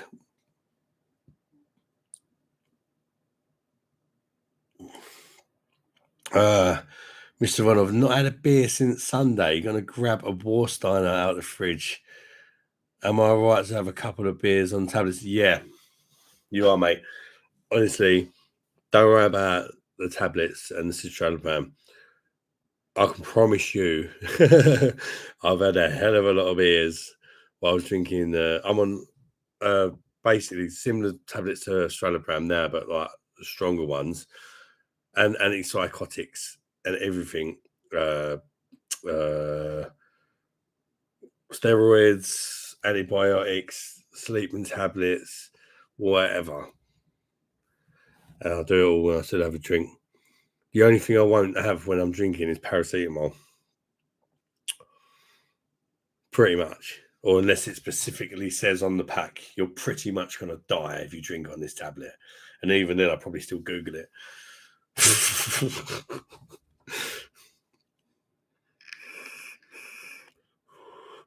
Simo sups. I love Guinness and stouts in general, but I'm the same as you as a next day. Yeah, it just obliterates your arsehole, doesn't it?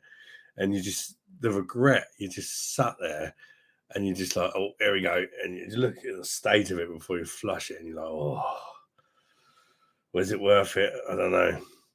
And you're like, no, I'm sticking away from that. Then before you know it, you do the same thing again, didn't you? It's like when you wake up with a rotten hangover, I'm never drinking again. Quite often, next day you're back down the pub hair of the dog, ain't you? And then before you know it, that hair of the dog leads to getting smashed up again and having another hangover. Let's be real.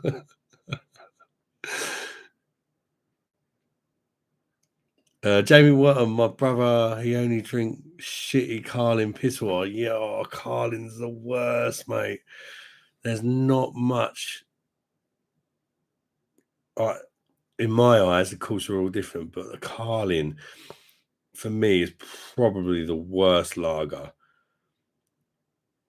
The worst lager of the UK. Like if you're going in the shop in the UK and you're picking out a lager, that would literally be my last choice. I'd rather drink Carlsberg. I'd rather drink Budweiser. I'd probably rather even drink Bud Light because it's at least it just don't taste like fuck all. I just do not like Carling. In fact, I haven't had it for years. Part of me wants to try it again because I've literally not had it for years. But actually, I've done the Carling night, the Carling, what's it called? You know, the what ones that come with the nitro cans. I actually put it through the Surger, and that was rough as a duck's arsehole. Don't know why a duck's arsehole or why a duck's arsehole would particularly be rough, but they just sort of came out.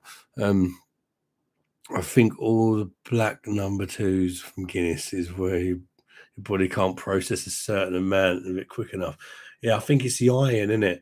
It's like Guinness is full of iron, and if you take iron supplement tablets, for example, because you're lacking in iron that the doctor gives you, vitamin B12 or whatever, I think I've gave them to me before a few times, and you take them, and then you have big black meaty poos. So I think it's to do with the iron, but for me, with Guinness, nice bit of poo talk here.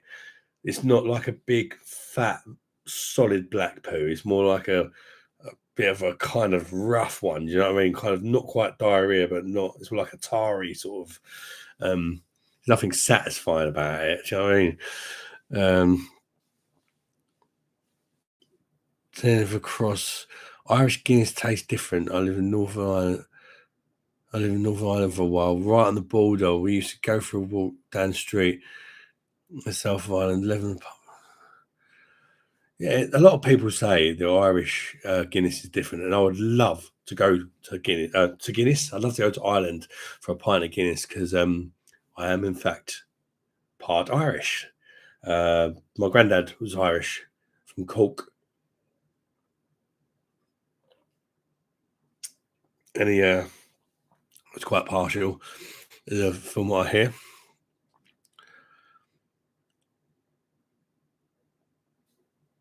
LED, what's going on? LED, recognize. Oh, big up LED.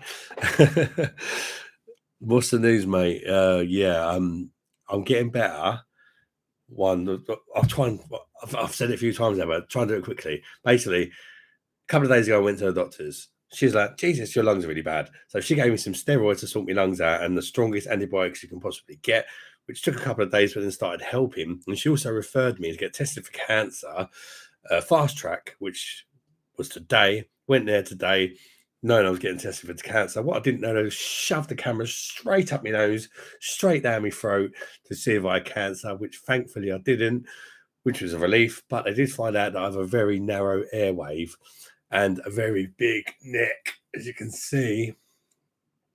And it's making me have difficulties breathing, and I need to lose some weight on my neck. I'm going to try and do it myself, but if not, it can be done on the NHS. I can have some surgery done. I am qualified for it, but I want to try and do it myself.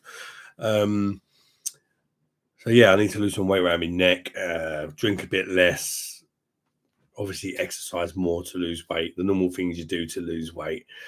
But yeah, and also probably help me sleep apnea. But I'm feeling a lot better today. I've got my taste buds back. I found out I've not got cancer. And even just yesterday, I was so ill. I almost called an ambulance twice because I passed out twice yesterday. And how I can go from that to how I'm feeling today, I just think it's taken a few days for these new what do they call these new tablets, steroids and antibiotics. I just think it's taken them a few days to start working. And today, it's like I almost feel like a new man. It's fantastic, mate. And so yeah, it's kind of good, but I know I've got work to do. And I owe it to my family and that to try and lose some weight.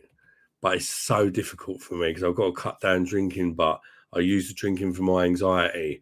So it's a very difficult thing to do. But it's also, it's given me ideas as well about future content. I was saying to some of my other subscribers that have got mental health problems, maybe once a month doing a thing for mental health, a live. We can all get together. We can all talk mental health, whether we've got anxiety, depression, whatever. We can all talk to each other, not judge each other as men, or women. But just only as I say men because men don't talk up about it as much as women. And as someone who's suffered for a long time, I think I can help a lot of people. And just knowing you're not alone helps. And it's not something I want to talk about on every live, but maybe we just once a month we can have we could say depressing, but I think helpful for a lot of people live, where we can talk about all these sort of things and try and help each other, discuss our problems, look after each other a bit. Because I've always wanted to do more for men's mental health, and if I can use YouTube as a platform and beer as a platform. Men like beer, didn't they? And Jennifer.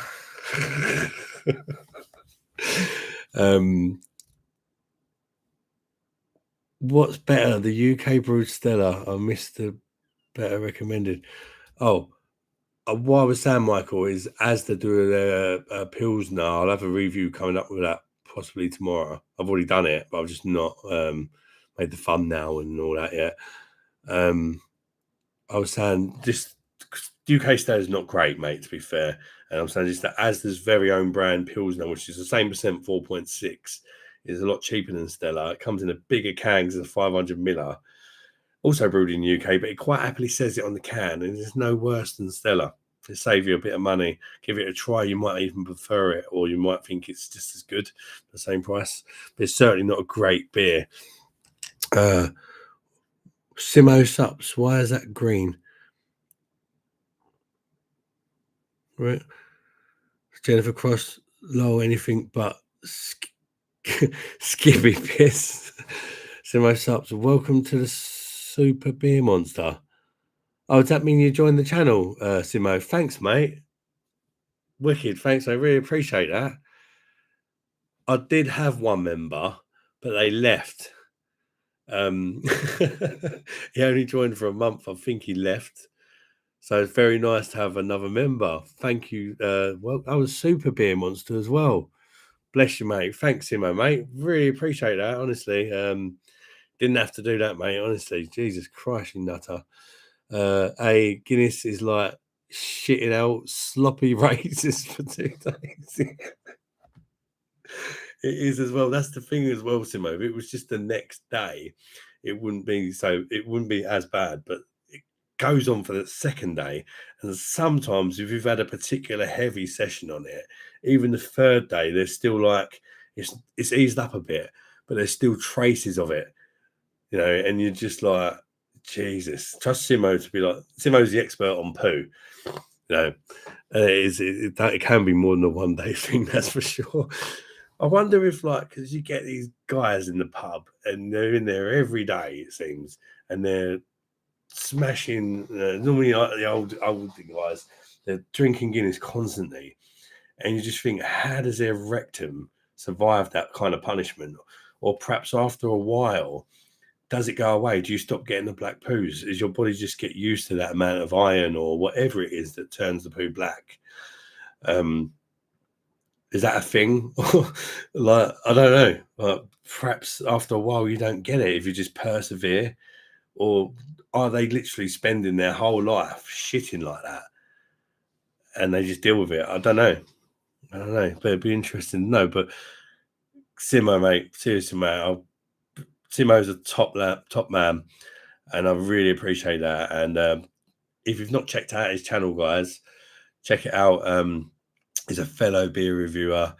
He's a fellow big guy like me as well, and he's a very good guy. He talks his mind. He's a very, he's like a gentle giant.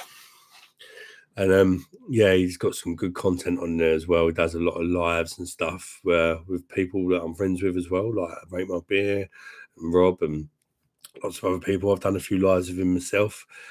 And so yeah, check his channel out, guys. And you'll probably see me in future videos with Simo, whether we're live or whatnot.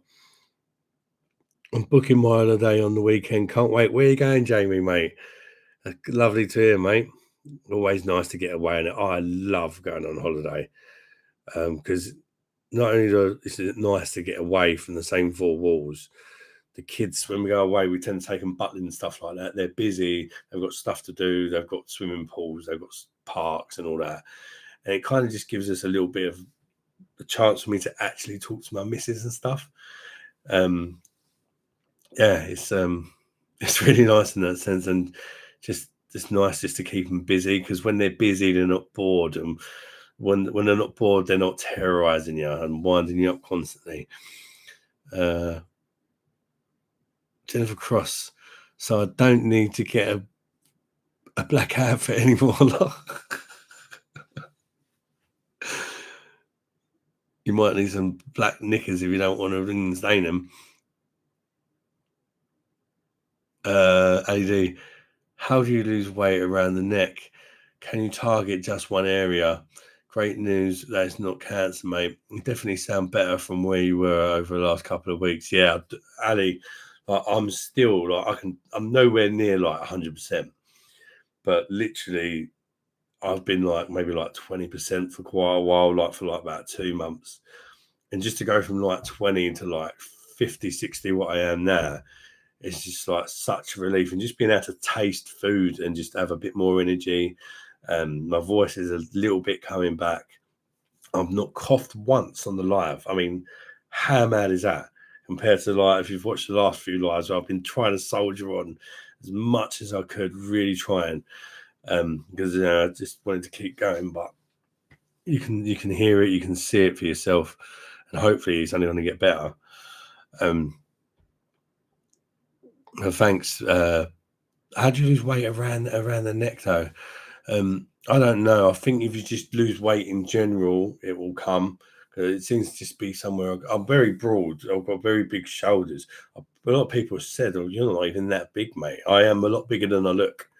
I say before, because of my broadness, I've got a big beer belly and a big neck, and big shoulders and stuff. But I'm actually over 21 stone the last time I weighed myself, which I don't think I look that big. When I look at people like Anthony Joshua in that and tell it, and I think there's no way, because I'm only 6 foot. He's like 6'6" or whatever, and like that. And I weigh like 4 stone more than him or something. And I think, no way. There's no way I weigh 4 stone more than Anthony Joshua. But I actually do. And I just think that is mad. Although he's not fat, all them muscles have got to weigh some, haven't they? I do apologise, guys. I'm dying for a piss because I'll be back in like 2 minutes, yeah.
Oh, sorry about that, people.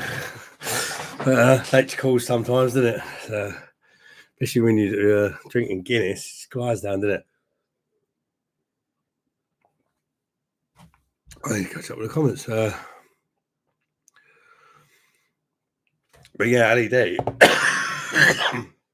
Little cough, but that's not nowhere near as bad, is it?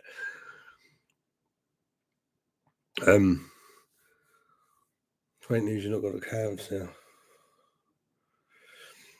Yeah, I don't know how you lose weight about the neck, around the neck. Let me know if anybody knows. Jennifer Cross, you can still get that hat though. I've heard of shit talk, but shit talk. Yeah, literal Guinness shit. Hey, stop poo-pooing Adam's ramblings. Simo Sups, we've got a nice blue star there. Adam, you're gonna review that Blanc. Adam, are you gonna review that Blanc? I've put it off for a while, but everyone seems to be asking for it. At Ali D, I'm gonna do the Erdinger for you the weekend. If I'm not ruined next week, it's your fault.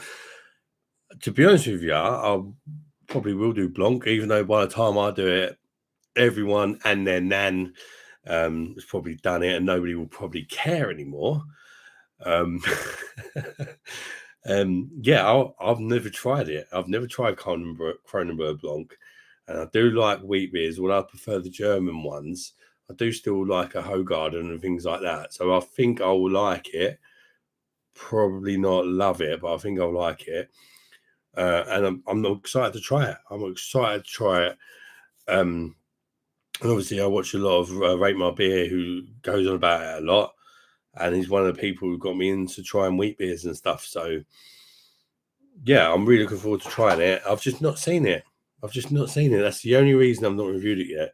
As soon as I see it, I'll pick it up. I wouldn't say I'm going to go out my way to buy it, because everybody's kind of rushed out and done that. Sometimes if you can't beat them to it, just wait until it just sort of happens naturally. I don't really shop in the big Tesco's and that. I think that's the only place they sell it. But when I do pass one, I'll grab it. Perhaps do it a couple of months after everyone else has, or something. You know, I don't really tend to rush out and do things, worry about being the first to do it. There has been a couple of times I've kind of done that accidentally.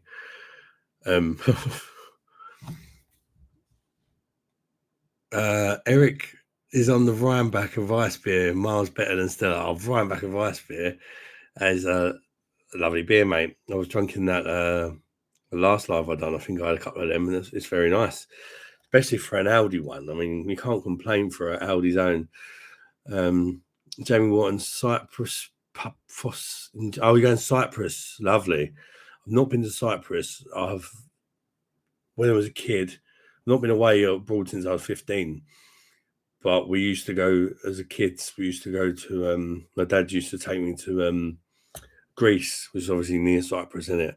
The different islands like Kos, Corfu, Zakynthos, or Zante, I think it's known as.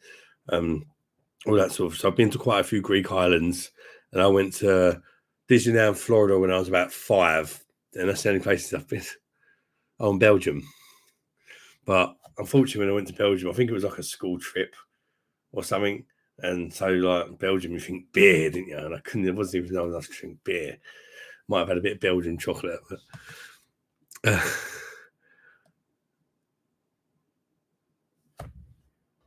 Jennifer Cross. I'll never do that to Adam's Ramblings. Warsteiner in hand. Cheers, Adam. Cheers, Ronald. Gosh, enjoy, mate. Nice lager, that Warsteiner. I've actually not had one for far too long, actually. And I think that's just because, is it a Tesco thing, Warsteiner? Or was it a Morrison's thing? But either way, I think it's either Morrison's or Tesco's. And I just don't go to them supermarkets particularly often. Yeah, I've given up with the nitro surgeon now. They're just being dumped in. First couple I made the effort with the nitro surger, pinprick hack. Now I'm just throwing them in like, get in there. Goes down the same old, doesn't it?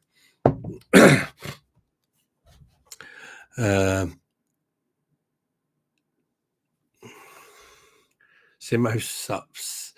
The Erdinger must be out of date by now. It's not too bad for an Erdinger. Tastes more like an actual Weiss beer. Is that a different style of Erdinger than LED? Or is it like maybe the Oktoberfest one or something? Or Jenna Cross, I used to really like Warsteiner when I was in Germany. Not had it for years. Yeah, the stuff that we get over here, Jennifer, I believe is actually still brewed in Germany by the German Purity Law. So it's the same stuff, which is always good to hear, but not heard enough in it when it comes to the UK beer scene, you know. Jennifer Cross, more like two shakes.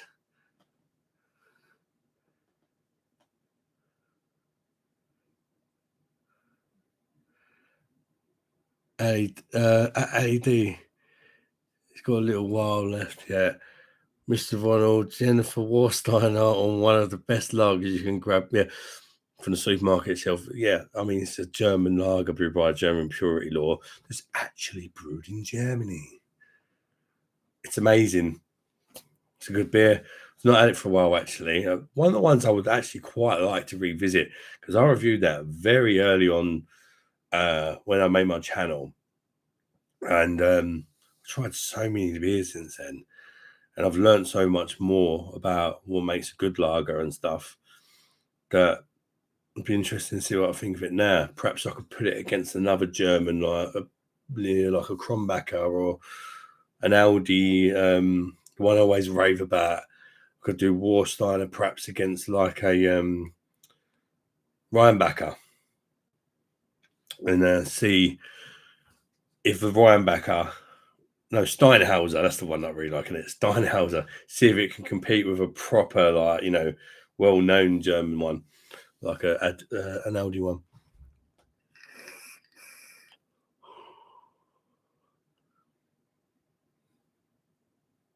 Jamie Watton, Simo Sups, I'll sub to you, mate. Nice one, Jamie. He's a good guy, is Simo. You'll probably. I'm not using StreamYard yet, so I can't invite guests on. I would love to invite them on and say thanks to him personally as well.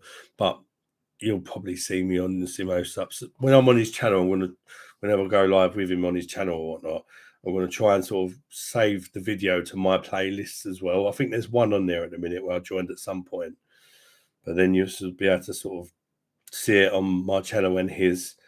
And if ever he's on my channel, when I figure out this StreamYard thing, perhaps he can do the same and like put the video in his playlists or whatever so that people don't miss out.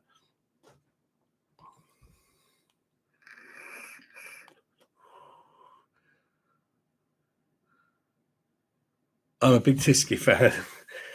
Yeah, we love your Tyskie, Jennifer. A few days ago, I had a Tyskie, but I couldn't bloody taste it. Tyskie is a good Polish beer.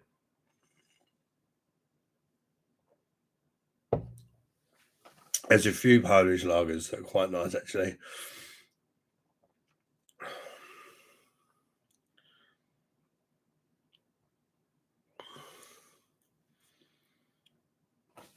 Marco, just found the whole.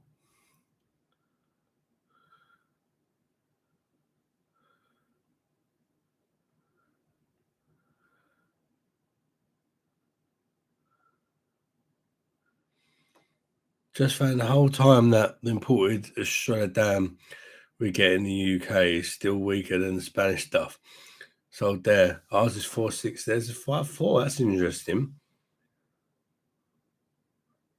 So if it's imported, why is it different? Simo says it should be in Tesco, mate. I rarely shop there, passing and grabbed a couple of them. Yeah, Simo, I've got a Tesco literally 5 minutes round the corner from me, but it's a Tesco Express, you know, like one of the mini Tesco's, and they don't stock it in there. They do stock the, funny enough, one of the last reviews I did before I got really ill, the new what's the bloody name of it? The Italian one that's brewed in the UK that's now got a bit of the old Salt Bay in it.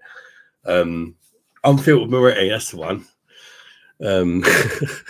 They actually sell that, but they don't sell the Kronenbourg Blanc, which is a shame. And I tried the Unfiltered Moretti again since the review because my taste buds weren't really with it when I reviewed it. I chilled it a bit more, and I can confirm I still think it's shit, but it's slightly better than when I reviewed it. Because my taste buds are a bit better, but sometimes that's not a good thing with a crap beer if your taste buds are a bit more there. But I think I chilled it to the bone, and it was drinkable, but crap. A bit like a lot of the UK stuff, drinkable. We need a beer, but not good. And who wants salt in their beer? I can't. It even smells a bit salty. When I had it, I couldn't pick it up when I reviewed it, but when I had it a couple of days ago, and I could smell the salt in the beer, and I think that's why it reminded me of Spunk.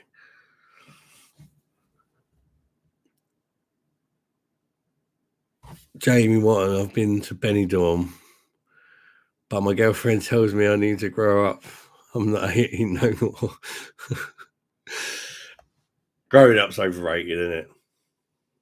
What's the point? Just enjoy yourself, man. Growing up is overrated.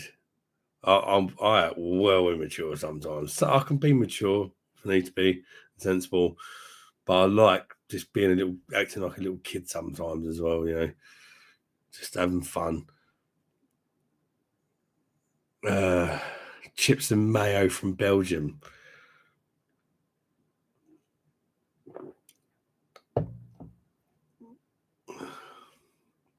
A gluten-free Estrella is 5.4. I assumed it would be the same percentages. Interesting. I've never really looked at the sort of gluten-free section, but a 5.4% Estrella Damm sounds interesting because I do like a strong lager. Chips and mayo from Belgium, Jennifer. Is that not just the same as chips and mayo anywhere else, or is there like some special ingredient on that? Simo Sups Erdinger Erweiss Adam. Oh, I've not tried that one, mate. I'm not a big fan of Erdinger. I think it's like for me, it's like the entry level wheat beer that perhaps tastes okay if you've not tried some of the better ones. It's not horrible. It's just a bit, wouldn't turn it down, but it's just a bit, it just doesn't quite have the body and the flavour of some of the nicer ones for me. I've got a bomber bottle of Warsteiner in the cupboard. Decent beer. I've had quite a few times. Yeah, I've not had it for a while. Never tried the Nitro Surge. Seems a bit of a gimmick, to be honest. To be honest with you, Ali D, I actually rate it. I can see why people would say that. If you're just going to buy it to put on these normal cans and do the pinprick, it's not worth buying. I'm not going to lie. It's not worth it. It does improve the sort of smoothness and the mouthfeel a bit for me, putting on the normal cans. Like, there is a point to it. Probably not worth the effort, to be honest with you. But if you're actually going to buy the proper Nitro Surge cans, I swear, the version of that Guinness in them Nitro Surge cans where you don't have to do the pinprick, the normal ones are like double the price. The quality of the Guinness, I don't know if they're using not a higher grade ingredients or perhaps it's just the Irish Guinness, as people say that's better. I'm not sure, but it tastes fantastic out of them cans. But you are paying like £2 plus for one can of Guinness. But it's just like having it in the pub. In fact, I believe if you pour it right and once you get the hang of the device, it's better than most pubs because they don't know how to pour a Guinness, and you can make sure your glass is nice and clean. You can put it in your favourite style of Guinness glass. You can pour it yourself, which is nice as well. You know, it's not the same as being in the pub, but the beer itself, I mean, tastes just as good, if not better. Unless you go to like a really proper pub where they know how to do their Guinness, probably only going to get that in Ireland. You know, it's worth it if you love your Guinness. Some people that go, that was talking about people who go to the pub every day and just smash Guinness at paying five, 6 quid a pint. That £2 don't sound expensive then, does it? So there is a place for it. I think it depends, one, how much you like Guinness. If you love Guinness, and perhaps you're looking forward, you want to stay at the pub a bit and save a bit of money, they're the people I'd recommend it for. But it's definitely not something you should just go out and buy for the sake of it. Plus, I've had some fun using it with like Carling nitro cans, a version of Carling which is brewed with nitrogen and not carbon dioxide. That was fun. And it was also one of the most horrendous things I've ever made contact with my lips, but putting it through the surgeon was fun. You know, it's a bit of fun, isn't it? Saw Warsteiner in Iceland's shop. Oh, they sold it in Iceland's, mate. If you see it cheap, just pick it up and see what you think. Much better than normal wedding. Where do you get that, Ali? Can you get that from like a UK supermarket, or is it like a Beers Europe jobby? Jennifer Cross, worst beer / lager is Coors for me. Yeah, Coors is pretty shit. Let's be fair. Yeah, it's just tasteless. Coors. I remember like the first time I tried Bud Light and Wetherspoons, they were selling it for about £1.80. For £1.80 a pint. Jesus, yeah, go on, I'll have that. Yeah, it's only Bud, £1.80 a pint in the pub. I tried it. I was like, Jesus, no wonder it's £1.80 a pint. It tastes like absolutely fuck all. Mr. Ronald, I rate my Nitro Surger, but I preferred it on the Forage Irish Stout. Fantastic beer. I was using the Surger on the Forage Irish Stout. Yeah, I think I tried that on one of my videos as well, mate. And I think it improved the it did actually improve the Forage Irish Stout using the Surger on it. In fact, more than what I think it improves these Guinness draft cans. They're doing the pinprick. Improved the Forge Irish Stout more, I would say. Forge Irish Stout, I don't think it's a bad beer. I just find it a little too sweet to session personally. But I can completely understand the argument for people that would prefer it to Guinness. I just think it depends what you prefer. It depends on your taste buds. But I definitely like the creaminess to it. I just found it a little sweeter than Guinness. But that was just me. I mean, some people might find Guinness sweeter. I don't know. I find Guinness more bitter, and you know, I like bitterness to my beer. That's just me. Better than a Wetherspoons Guinness, that's for sure. Yeah, exactly. That's it. Beamish Draft Irish Stout. I really want to try that, Jennifer. I really want to try Beamish. I like the sound of the like tobacco notes and all that in it. I'm not allowed to smoke anymore because of my throat. So I can get that tobacco from the Beamish. And plus, as I say, my granddad was Irish, so I want to try some more of these Irish beers. I'd love to go to Cork one day as well, because that's like where my Irish family that are based. Beers of Europe, Jobby, unfortunately. No need to rush to get it, although decent they are. Better Weiss beers. Yeah, I know you mean.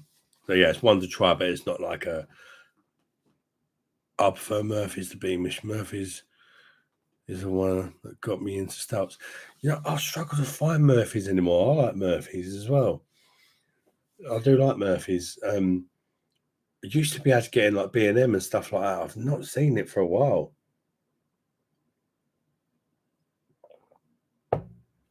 Yeah, my granddad was Irish, and my nan wasn't. But my nan used to drink Mackelson. I've not tried that yet. I want to review it for the channel, but I think it's been like one of them beers. It's been messed about with so much over the years. I think it's like 2.8% now or something like that. So it's not really the sort of thing I've been waiting for, but perhaps I might do it on Paddy's Day or something. I would like to try it. I've heard it's still nice, even though it's weak. But yeah, my good old Nan, God bless her, she died when I was about 2 or something. So I obviously don't know her, but I know from what my mum's told me, she used to like the old Mackleson. Uh,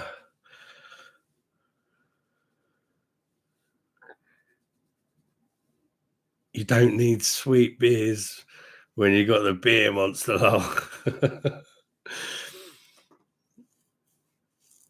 Yeah, I've always just had like, it's weird. When I was a kid, I used to love sweet stuff, and I used to hate anything bitter or anything like that. It's like I've kind of like loads of things I used to hate when I was a kid. Like, I used to hate mayonnaise. I couldn't even stand looking at it, smell of it, the taste of it. Oh, now I love it. It's so weird how you're tasting that change, and I don't know if it's as you get older or what it is, but definitely noticed my taste buds changing and just liking things I didn't used to like and stuff. Very strange. I don't know what it's all about.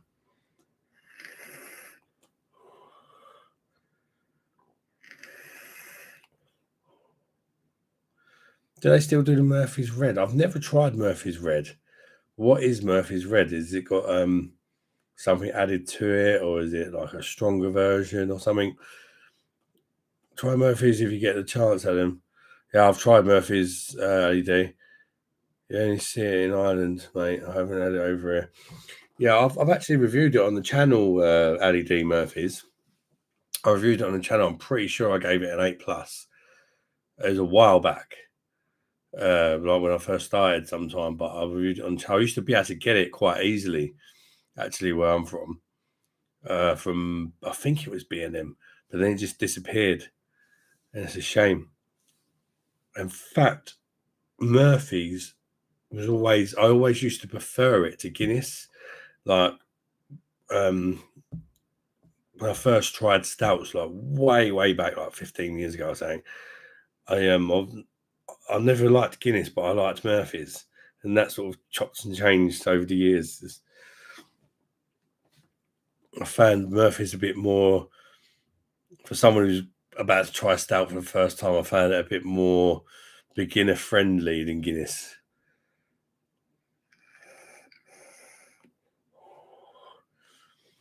My local Narco94 says my local Tesco used to sell Murphy's a few years ago, and now it's disappeared. Yeah, and also Guinness coffee brew stout. I said this earlier, but a lot of people have come and gone since then.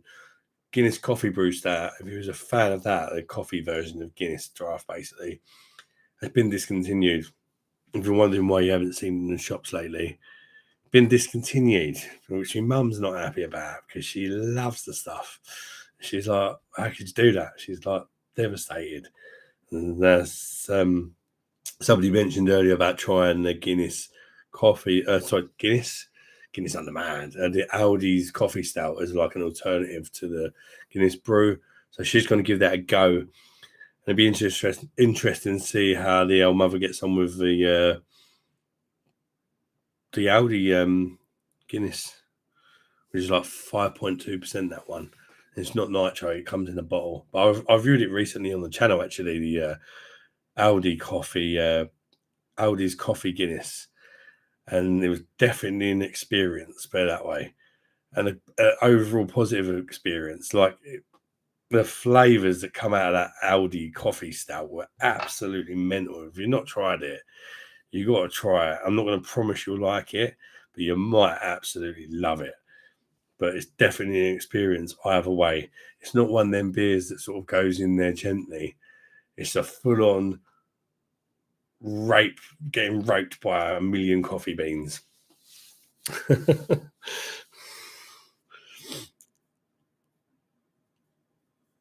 Jennifer Cross on St. Paddy's Day. New York drinking Guinness and blue. Yeah. I want to try green Guinness, and the red has blackcurrant aftertaste. Oh, yeah, because people do the old Guinness and black jobby as well, didn't they? Some people put a bit of blackcurrant in Guinness. Not for me, that.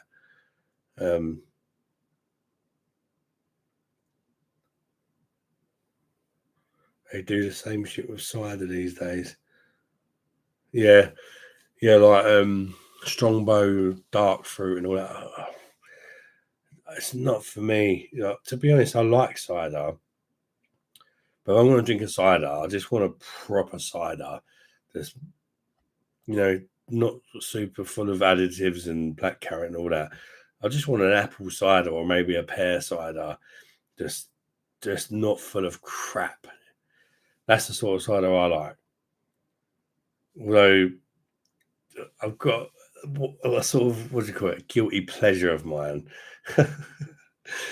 And as you know, I've got a big family in that. I'm a man on a budget. Sometimes I fancy a drink, and I've got a bit of a guilty pleasure for a snake bite, but not, it's just half cider, half lager. Especially if you've not got a lot of money, you can buy a big bottle of by Tesco's. They sell this like 5% cider for like £3 for 2 litres of it, and you can just buy whatever cheap lagers going, mix them together. It hits the spot for me sometimes. That, don't know why, but I'm quite partial to a snake bite. You wouldn't think it, would you? But I've actually done a video on the channel when I first started again about snake bites and the sort of combo that I used. Pint of Murphy's with a packet of what was that? Tatos crisps and an old Irish pub. Can't go wrong. That sounds fantastic, mate. Linda will not sleep for days on the coffee stout. Yeah, that is hefty, that coffee stout, isn't it? But it's a lot of people really like that Aldi coffee stout. And I really enjoyed it, but it was certainly a one and done, bish bash bosh, going to something else, because that was like full on strong. Rob is back again. Farrell does Aldi coffee stout is lovely, much better than Guinness coffee for me. Less of a synthetic taste, but you lose the creamy texture. Yeah, I think that's from obviously the Guinness coffee stout.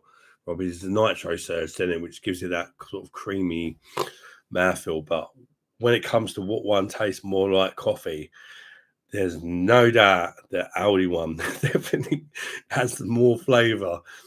Like, that blew the socks off me, that did, when I tried that. I was not expecting it to taste like that strong coffee taste, but it was really enjoyable and it was a really good experience. You just like your baby sham. I was talking about that the other day, weren't we? Pear cider. See, like pear cider, like a lot of people would like the old Copperberg, didn't they? Pear cider, that. In the summer, glass full of ice, I could have one max Copperberg and potentially enjoy it, because it's going to be so cold with all that ice. But it's so sweet. So I just can't deal with the sweetness in these ciders, some of them, the Copperbergs and the Cocklenbergs or whatever. There's a few of these different ciders and they're just so bloody sweet. I would prefer more dry cider, or maybe medium at best. Proper rough ass cider is the best, mate. In a farm in the southwest, there's a proper cider, mate. Yeah, I mean, I've done a few ciders on channels. I want to do more. I've actually got one in the fridge, only a cheap one, but just to test it out. I noticed in my little Tesco Express around the corner, it's a pint can. I'll show you it.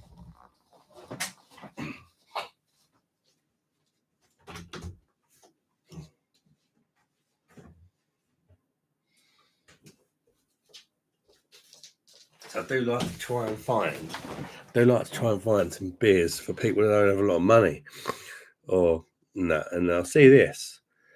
It's probably not going to be good. Don't get me wrong. Crumpton Oak cider, right? Pint can in my Tesco's. And this day and age, £1.10 just come out. £1.10. And as you can see, it's 5% ABV. £1.10 for a pint of cider at 5% ABV. I mean, Strongbow used to be 5% ABV. It was never great, was it? And they had the cheek to lower it to 4.5%. Could it be good? I don't think it's going to be great, but I've got a feeling it might be better than Strongbow. £1, £1.10 pint.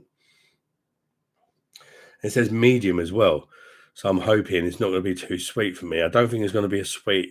I think it's going to be similar to Strongbow because Strongbow is quite dry, isn't it? Well, at least it used to be. I don't know what it's like now. I've not had it for ages. I'm looking forward to giving that a try. I do like trying to find some cheap bargains.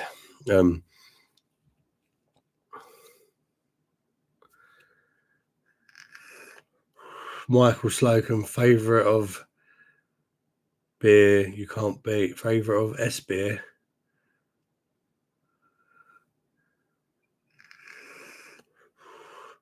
Neither side in 6 months can't. In 8 months, beer so much better. Can't go back.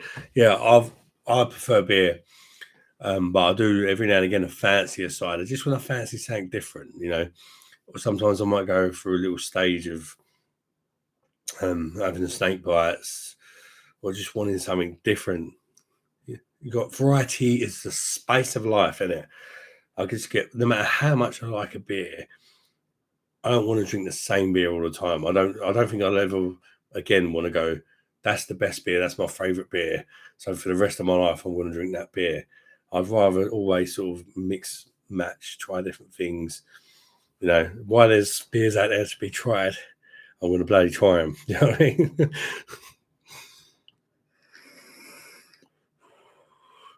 Hey, Rob, on your other channel, mate. Yeah, Rob's greedy. He's got 2 channels.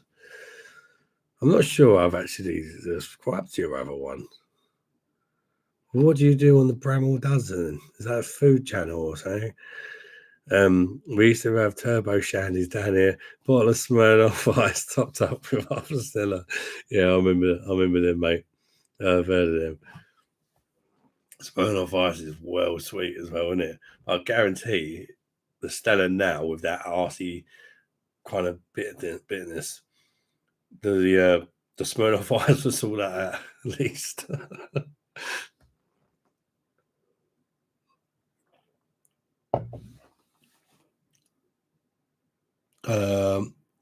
Alio, yeah, mate, keep jumping around the channels.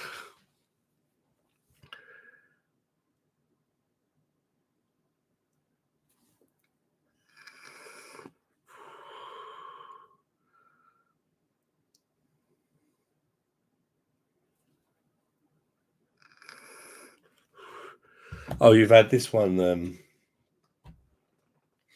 Perhaps it's just a new thing in the pint can, or perhaps it's new in Martesco Express. Probably not a new cider. Our award-winning blend of the finest bittersweet dessert apples from our orchard family, combined with 48 years of cider making expertise, makes Crumpton Oaks a mighty refreshing cider. I'm probably going to, because I know that they just sell it around a shop, this one's probably going to get drunk and bought again to review another day. Yeah, looking at the old ingredients though, it's definitely not going to be one of them fine ciders. It's a cheap Strongbow-like cider. It does contain sulfates, cider with sugar and sweetener, so it's full of shit, basically. But it'll be fine for a snake bite. Guinness snake bite. That could be one to try, couldn't it?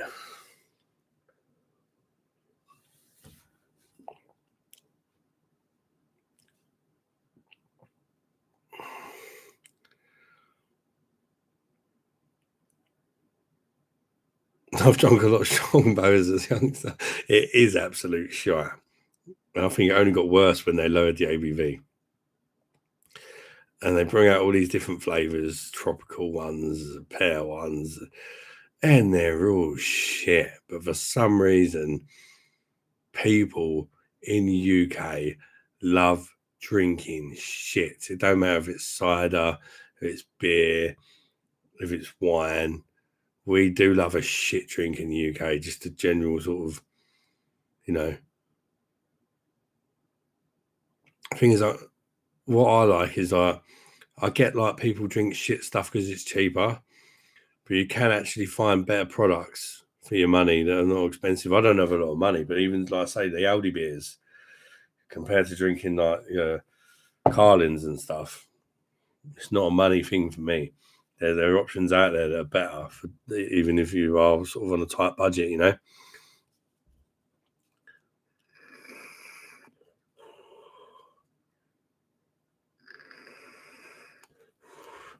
Probably drunk the least and pints of mayonnaise.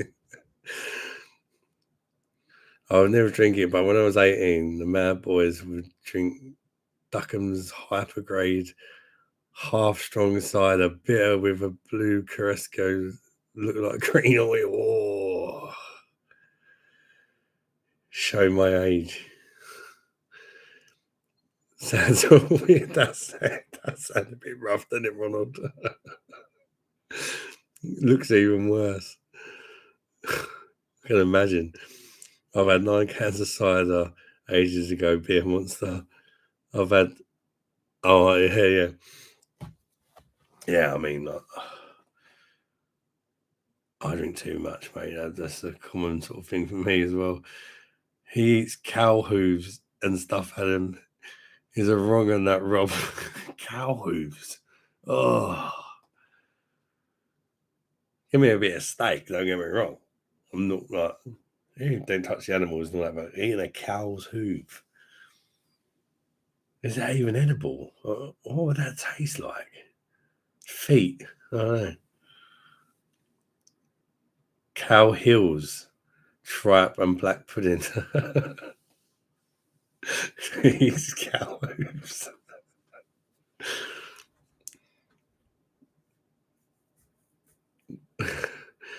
Got drunk on Guinness and barley wine years ago. What, mixed together? Sounds interesting. Eric. Zero starts. Black pudding is nice, but tripe and cow heel is wrong, Rob.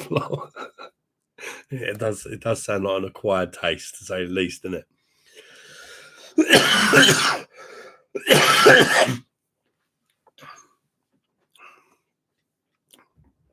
That cough is bothering me so much less than what it was before. Still not particularly nice, but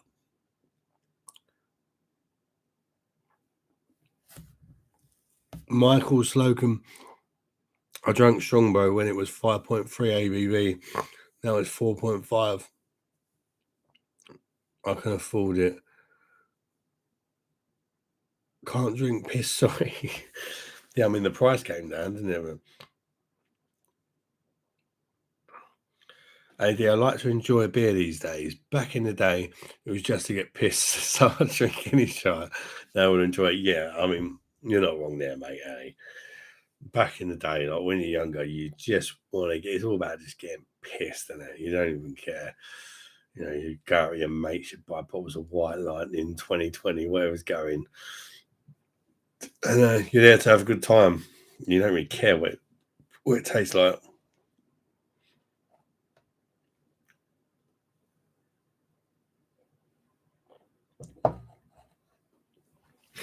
Do you know a pig is the only animal you can literally eat everything of? Not even the bones. Pig arsehole sausages. Well, that's going to be in sausages anyway, and they put all the crap in them, didn't they? He loves a pig's trotter. They look so unappetizing, didn't they? Pig's trotter or pig's todger? Have you ever had real black velvet? When you're young and get pissed at the Geordie version of brown ale and baby shamgle, baby dog, that would waste you. People just coming up with all the combos of ways to get smashed now. That's before they mess it up. And everything gets messed up now, doesn't it? Freaking even the Asda's own brand Pilsen that I reviewed earlier, it used to be 5%, is now 4.6%. Even they're at it. Bloody hell, I've been going for 2 hours and 25 minutes. I only popped on to do a quick update. That's how it goes, isn't it? Well, we'll have to shoot off soon now. Because I don't want to push it too much just because I'm feeling a bit better today.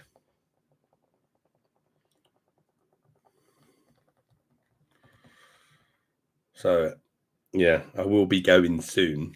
If there's anything anybody wants to ask or whatnot. And hopefully I'll be live again on Friday.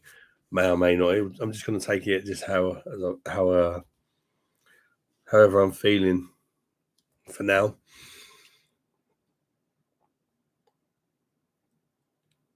Do you eat like a chicken chopstick, Rob? Been there, seen it. Add me knickers in you. Naughty.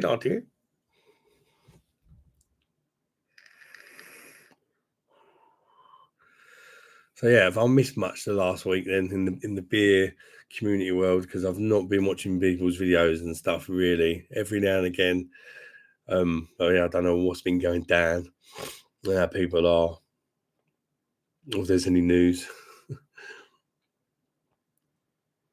When I was in uni, they did £10 all you can drink in nightclubs. It was mental. Those days are truly gone. Yeah. Oh, that's what you want, in it. Just pay your money. Right, now you're in here, drink whatever the fuck you like. So that's sounds like a good night, that doesn't it?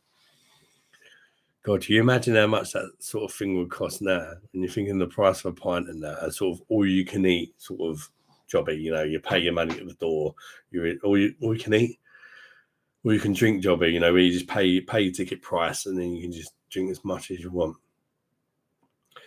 I don't know, but the price is going to have to be high to make a profit of me. I'm telling you that. Don't know. Has anybody been to anything like that recently, where there's a sort of price where you just pay it and you can drink as much as you want? And be interesting to see if there's limits on it, like as far as whether you can sort of have spirits or just what's on the pump or what.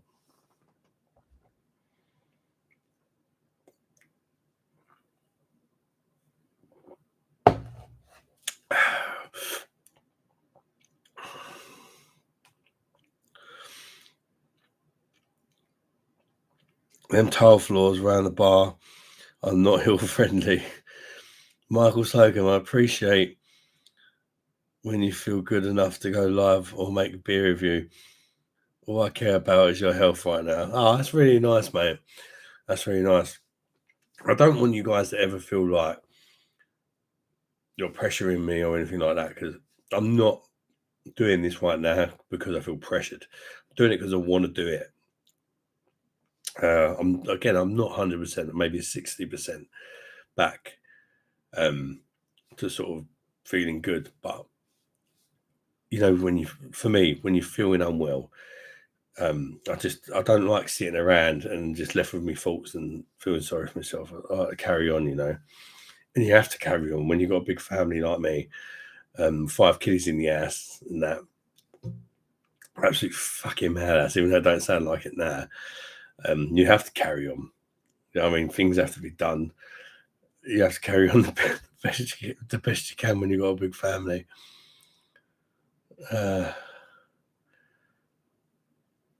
My friend was in London on Saturday night.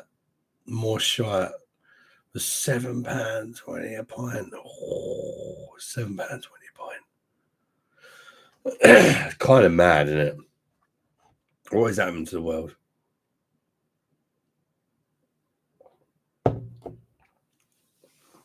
The prices are just disgusting.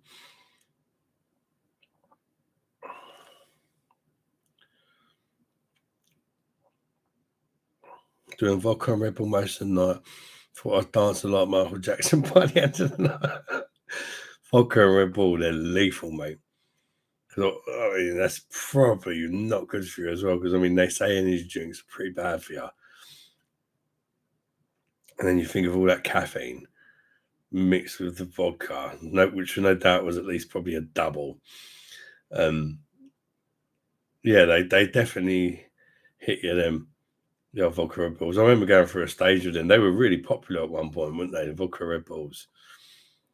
You could make them indoors, and because you go in a pub and they charge you like £3 or £4 for a can of Red Bull. You can just buy like a cheaper version and make them indoors, can't you? And they're like fucking rocket fuel, mate. It's like the caffeine kind of accelerates the effect of the alcohol, or there's definitely something about that vodka Red Bull or / energy drink mix, I think, that kind of seems to accelerate the effects of the alcohol or something.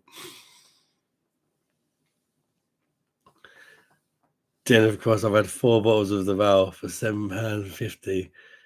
Drunk 2 and woke up all night. That's a bargain way to get drunk, isn't it? Dinner for.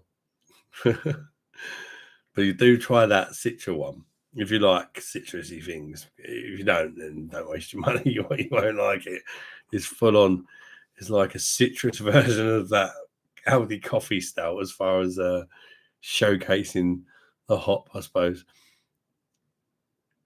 Really glad you're feeling better, mate. But you definitely need to cut down on the beer.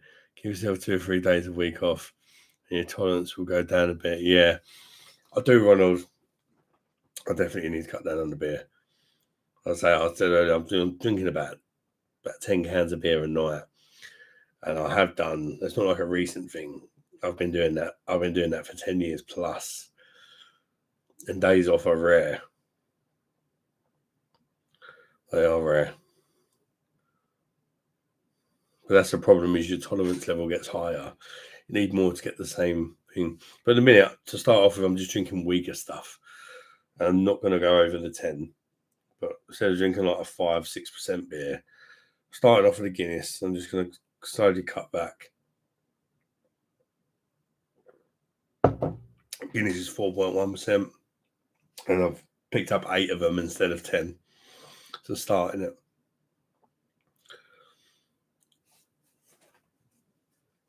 Posh pub, £10 for vodka and Red Bull.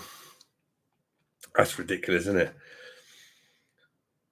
I mean, just to buy a bottle of vodka and some cheap red knockoff version of Red Bull.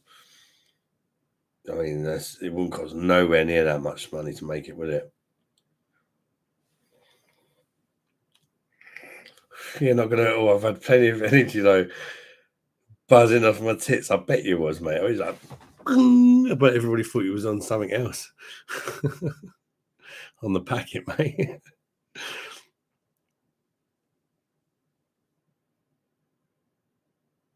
Yeah, that's too much, mate.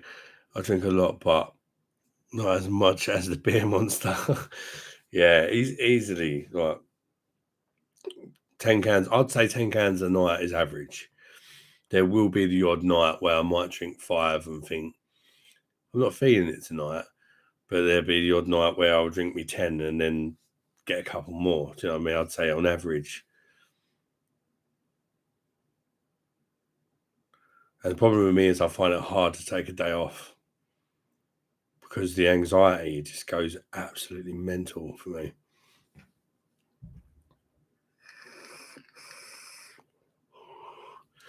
Deval, my local Morrison's doesn't have any at the minute. You sold them all out already. You love it that much. You bought a fucking Duval. Done a couple of shorts on that back in the day when I first started to sort of get me channel out there. I used to do these like shorts. Don't know if you've seen them, but if you ain't, they're probably quite cringe. But I'd say they're worth checking out if you like. Go to my channel and check out shorts. And I had these characters. One of them was So Solid McHardnuts. Has anybody actually seen any of that stuff on my channel? I had like characters that I played. One of them was So Solid McHardnuts. I was like, yeah, I've got to buy the fucking Duval, you slags. And they were really fun to make. But YouTube didn't like them. And that's why they kind of stopped. But if it was more YouTube friendly, I would have done a load more of that. I love doing that. And I had a posh character that I played as well. And I say in the YouTube shorts, you had the So Solid with Hard Nuts, and you had Lord Timothy Higginbottom was the posh guy, and they were kind of like played off against each other. And like Lord Timothy started to try to be a bit hard, like So Solid McHardnuts was. The characters sort of like, I sort of switch between them sometimes, and that, and it was good fun. I love doing stuff like that. Unfortunately, So Solid McHardnuts had to retire because he was just swore too much for YouTube. It was too offensive for YouTube, and YouTube didn't like me putting cigarettes out on my nipple. And there is a video of me putting a cigarette out on my nipple while I was playing that So Solid McHardnuts, guys. Have you seen that one? Has anybody seen the video where I put a fag out on my nipple? All in the So Solid McHardnuts character. Seriously, check them results out, guys. You may love them, you may hate them. Some people absolutely love them, and I get asked sometimes to bring them back. But because YouTube don't like it, even if I tone it down a bit to the point where it doesn't get removed from YouTube, they don't push the video out there. They don't monetize it or nothing like that. They will not like share it to people, like randomly recommend it to people. It will only be something that subscribers will ever get shown. Do you know what I mean?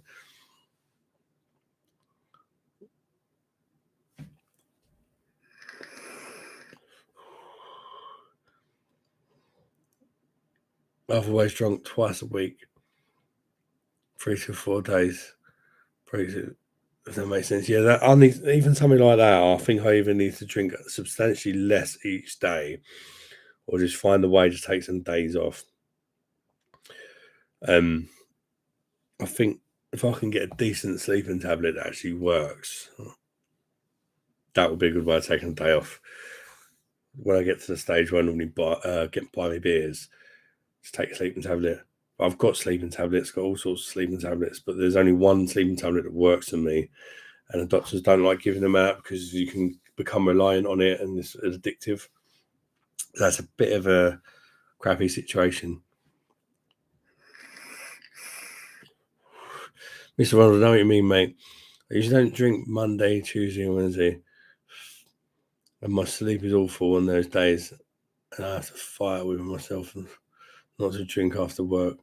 Then I make it to Thursday and enjoy the beer. Yeah, you probably appreciate it more and perhaps even feel like you deserve that beer because you've done well to take a few days off as well. I've been to that stage, Ronald, actually, what you're saying. That was me a few years back, and it sort of progressed from there to I think what done me to drinking every day was COVID. Once COVID came, it just become a daily thing, and it has been ever since. To be honest with you, I used to take the odd days off, but COVID just messed me right up.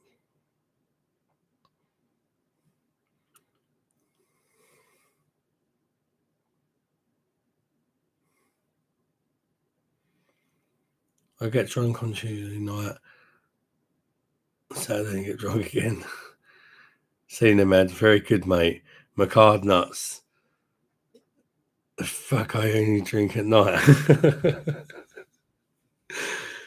Yeah, I really I used to love making them videos.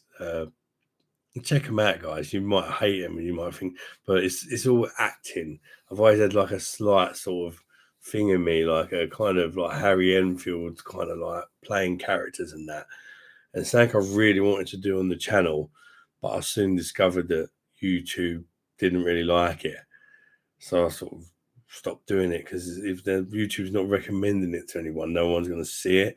But as the channel is growing, even just if it's just saying I've done occasionally for you guys, because back then I didn't have any subscribers. So if I done a So Solid with Hard Nut short, and I've got like 50 subscribers, most of which don't watch anyway, back in the day, it felt pointless making them because there's nobody there to watch it. Whereas now, even if YouTube don't like it and don't want to recommend it to people, now I've got a few more subscribers. People can still watch it, can't they? Ignore what don't make sense. Tuesday and Saturday, I get drunk. I like to take the same days off till I get the beer craving. Yeah, do what works for you, mate, innit? It's a run on. Sometimes I have a bad week. I end up drinking on Monday after work. And I'll just drink for the whole week. But it feels like drinking for the sake of it when that happens. Yeah. I know what you mean, mate. And again, what you said a minute ago, that was kind of my next kind of progression as to where I am now. Having that odd week where you sort of drink every day and then you go back to taking the days off. And then I sort of just got to a stage where I didn't go back.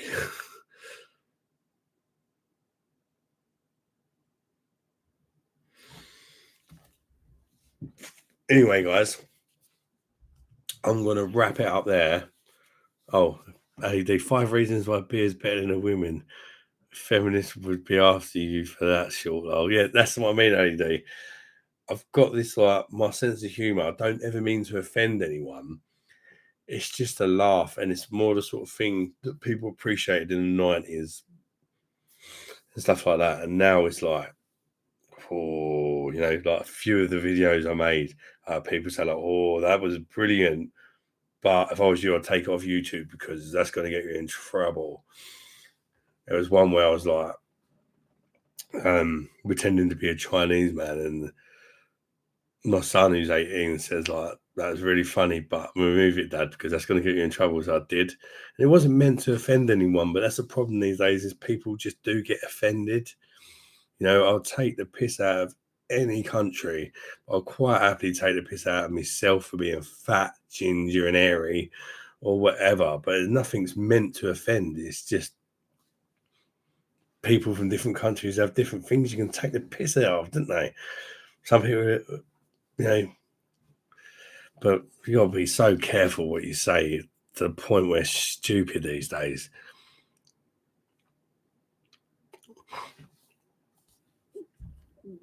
You've been self-employed. It's the worst you can get. Shit-faced on weekdays. You end up working weekend. Do you fuck the woke wankers? Yeah, but YouTube actually, like, you quote the cracking no sense of humor. Yeah, and don't did me in big time, mate. Yeah, Simo, same here, mate. It's like, I'm sure it did a lot of people, but it certainly turned me, what I would say bad habits that I had that were kind of managed sensibly into just full on, even things like, I managed to sort like some of them out. Like, I would get a takeaway once, or maybe once every 2 weeks, maybe once a week occasionally, but mostly once every 2 weeks. During the pandemic, you're locked in. It was just like pizza, just cheap takeaway pizza or whatever. Delivered to the house. It's way more often.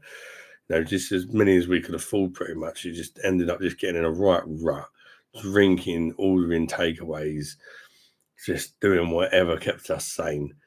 The takeaway one, I quite easily got rid of that once everybody got let back out again and stuff.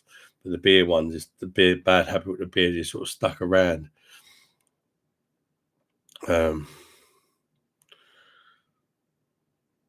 cut back big time, but slowly creeping back to 3 to 4 days. I have to check myself. Yeah, it's difficult to mate, because it can easily sort of, spiral out of control again, can't it? It's a Highlander quote. First lockdown, I was mega proactive doing stuff, so excited and second came in my health and mental health nosedived in rapid fashion. Yeah, same here, being locked in with the kids, not being allowed to go out, and then also being told you have to teach the kids that are driving you mad, that do not want to learn, by them, going to get taught by their parents. And then when there were so many of them, If you just have one kid, you'd be like, oh yeah, homeschooling, you sit down and teach that one kid. Probably wouldn't be too bad. But then you've got 5 kids. Each individual kid needs your help. And they're getting a whole day schoolwork each, and they're all in different years. So you've literally got to sit down with each of your 5 kids. They've got like 6-7 hours of work given to them each per day. It's not feasible, and they did not consider people with bigger families when they told you to homeschool your kids. We'd done it for a while, and in the end, we just went, fuck it. We got rid of all the work. I set the fucking brought them all Switches and Xboxes and all that, and we just sat there. We played Fortnite together. We just went through it as a family. We thought, sod the learning. We just got through it. We done stuff together as a family. We played board games. We played Fortnite and stuff like that. Mario Kart on the Switch, 4-player, split screen. We just got through it that way in the end. We just said to the school, basically, how the fuck do you expect us to teach 5 kids that have all got different work every day? It's too much. Too much. Plus, my missus was pregnant in lockdown as well. And she had bloody COVID while she was pregnant.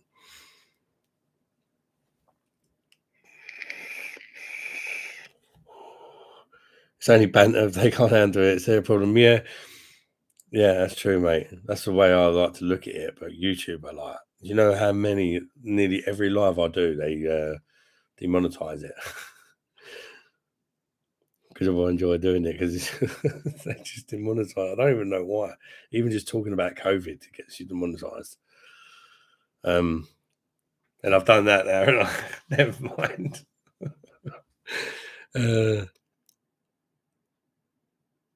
Still lost the plot, being on a computer working till 3 or 4. Yeah.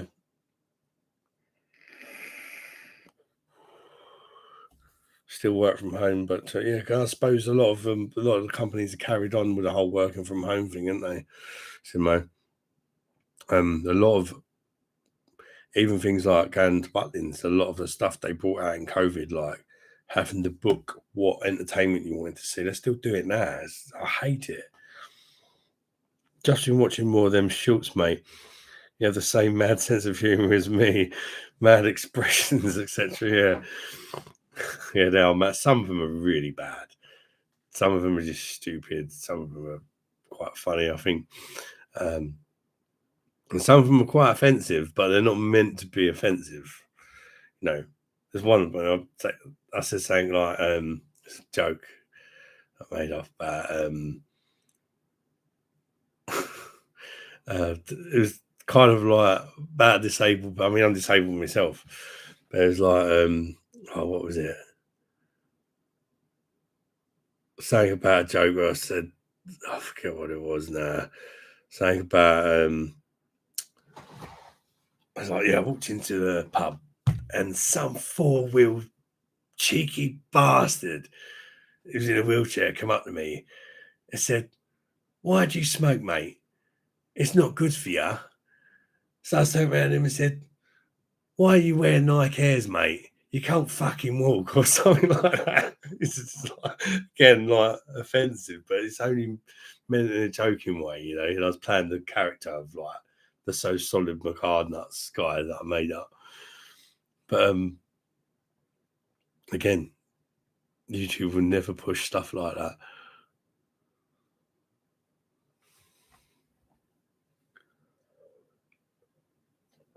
Right, guys, I'm going to wrap it up now. It's been going nearly 3 hours, which I did not intend to do. It's been great being back talking to you all.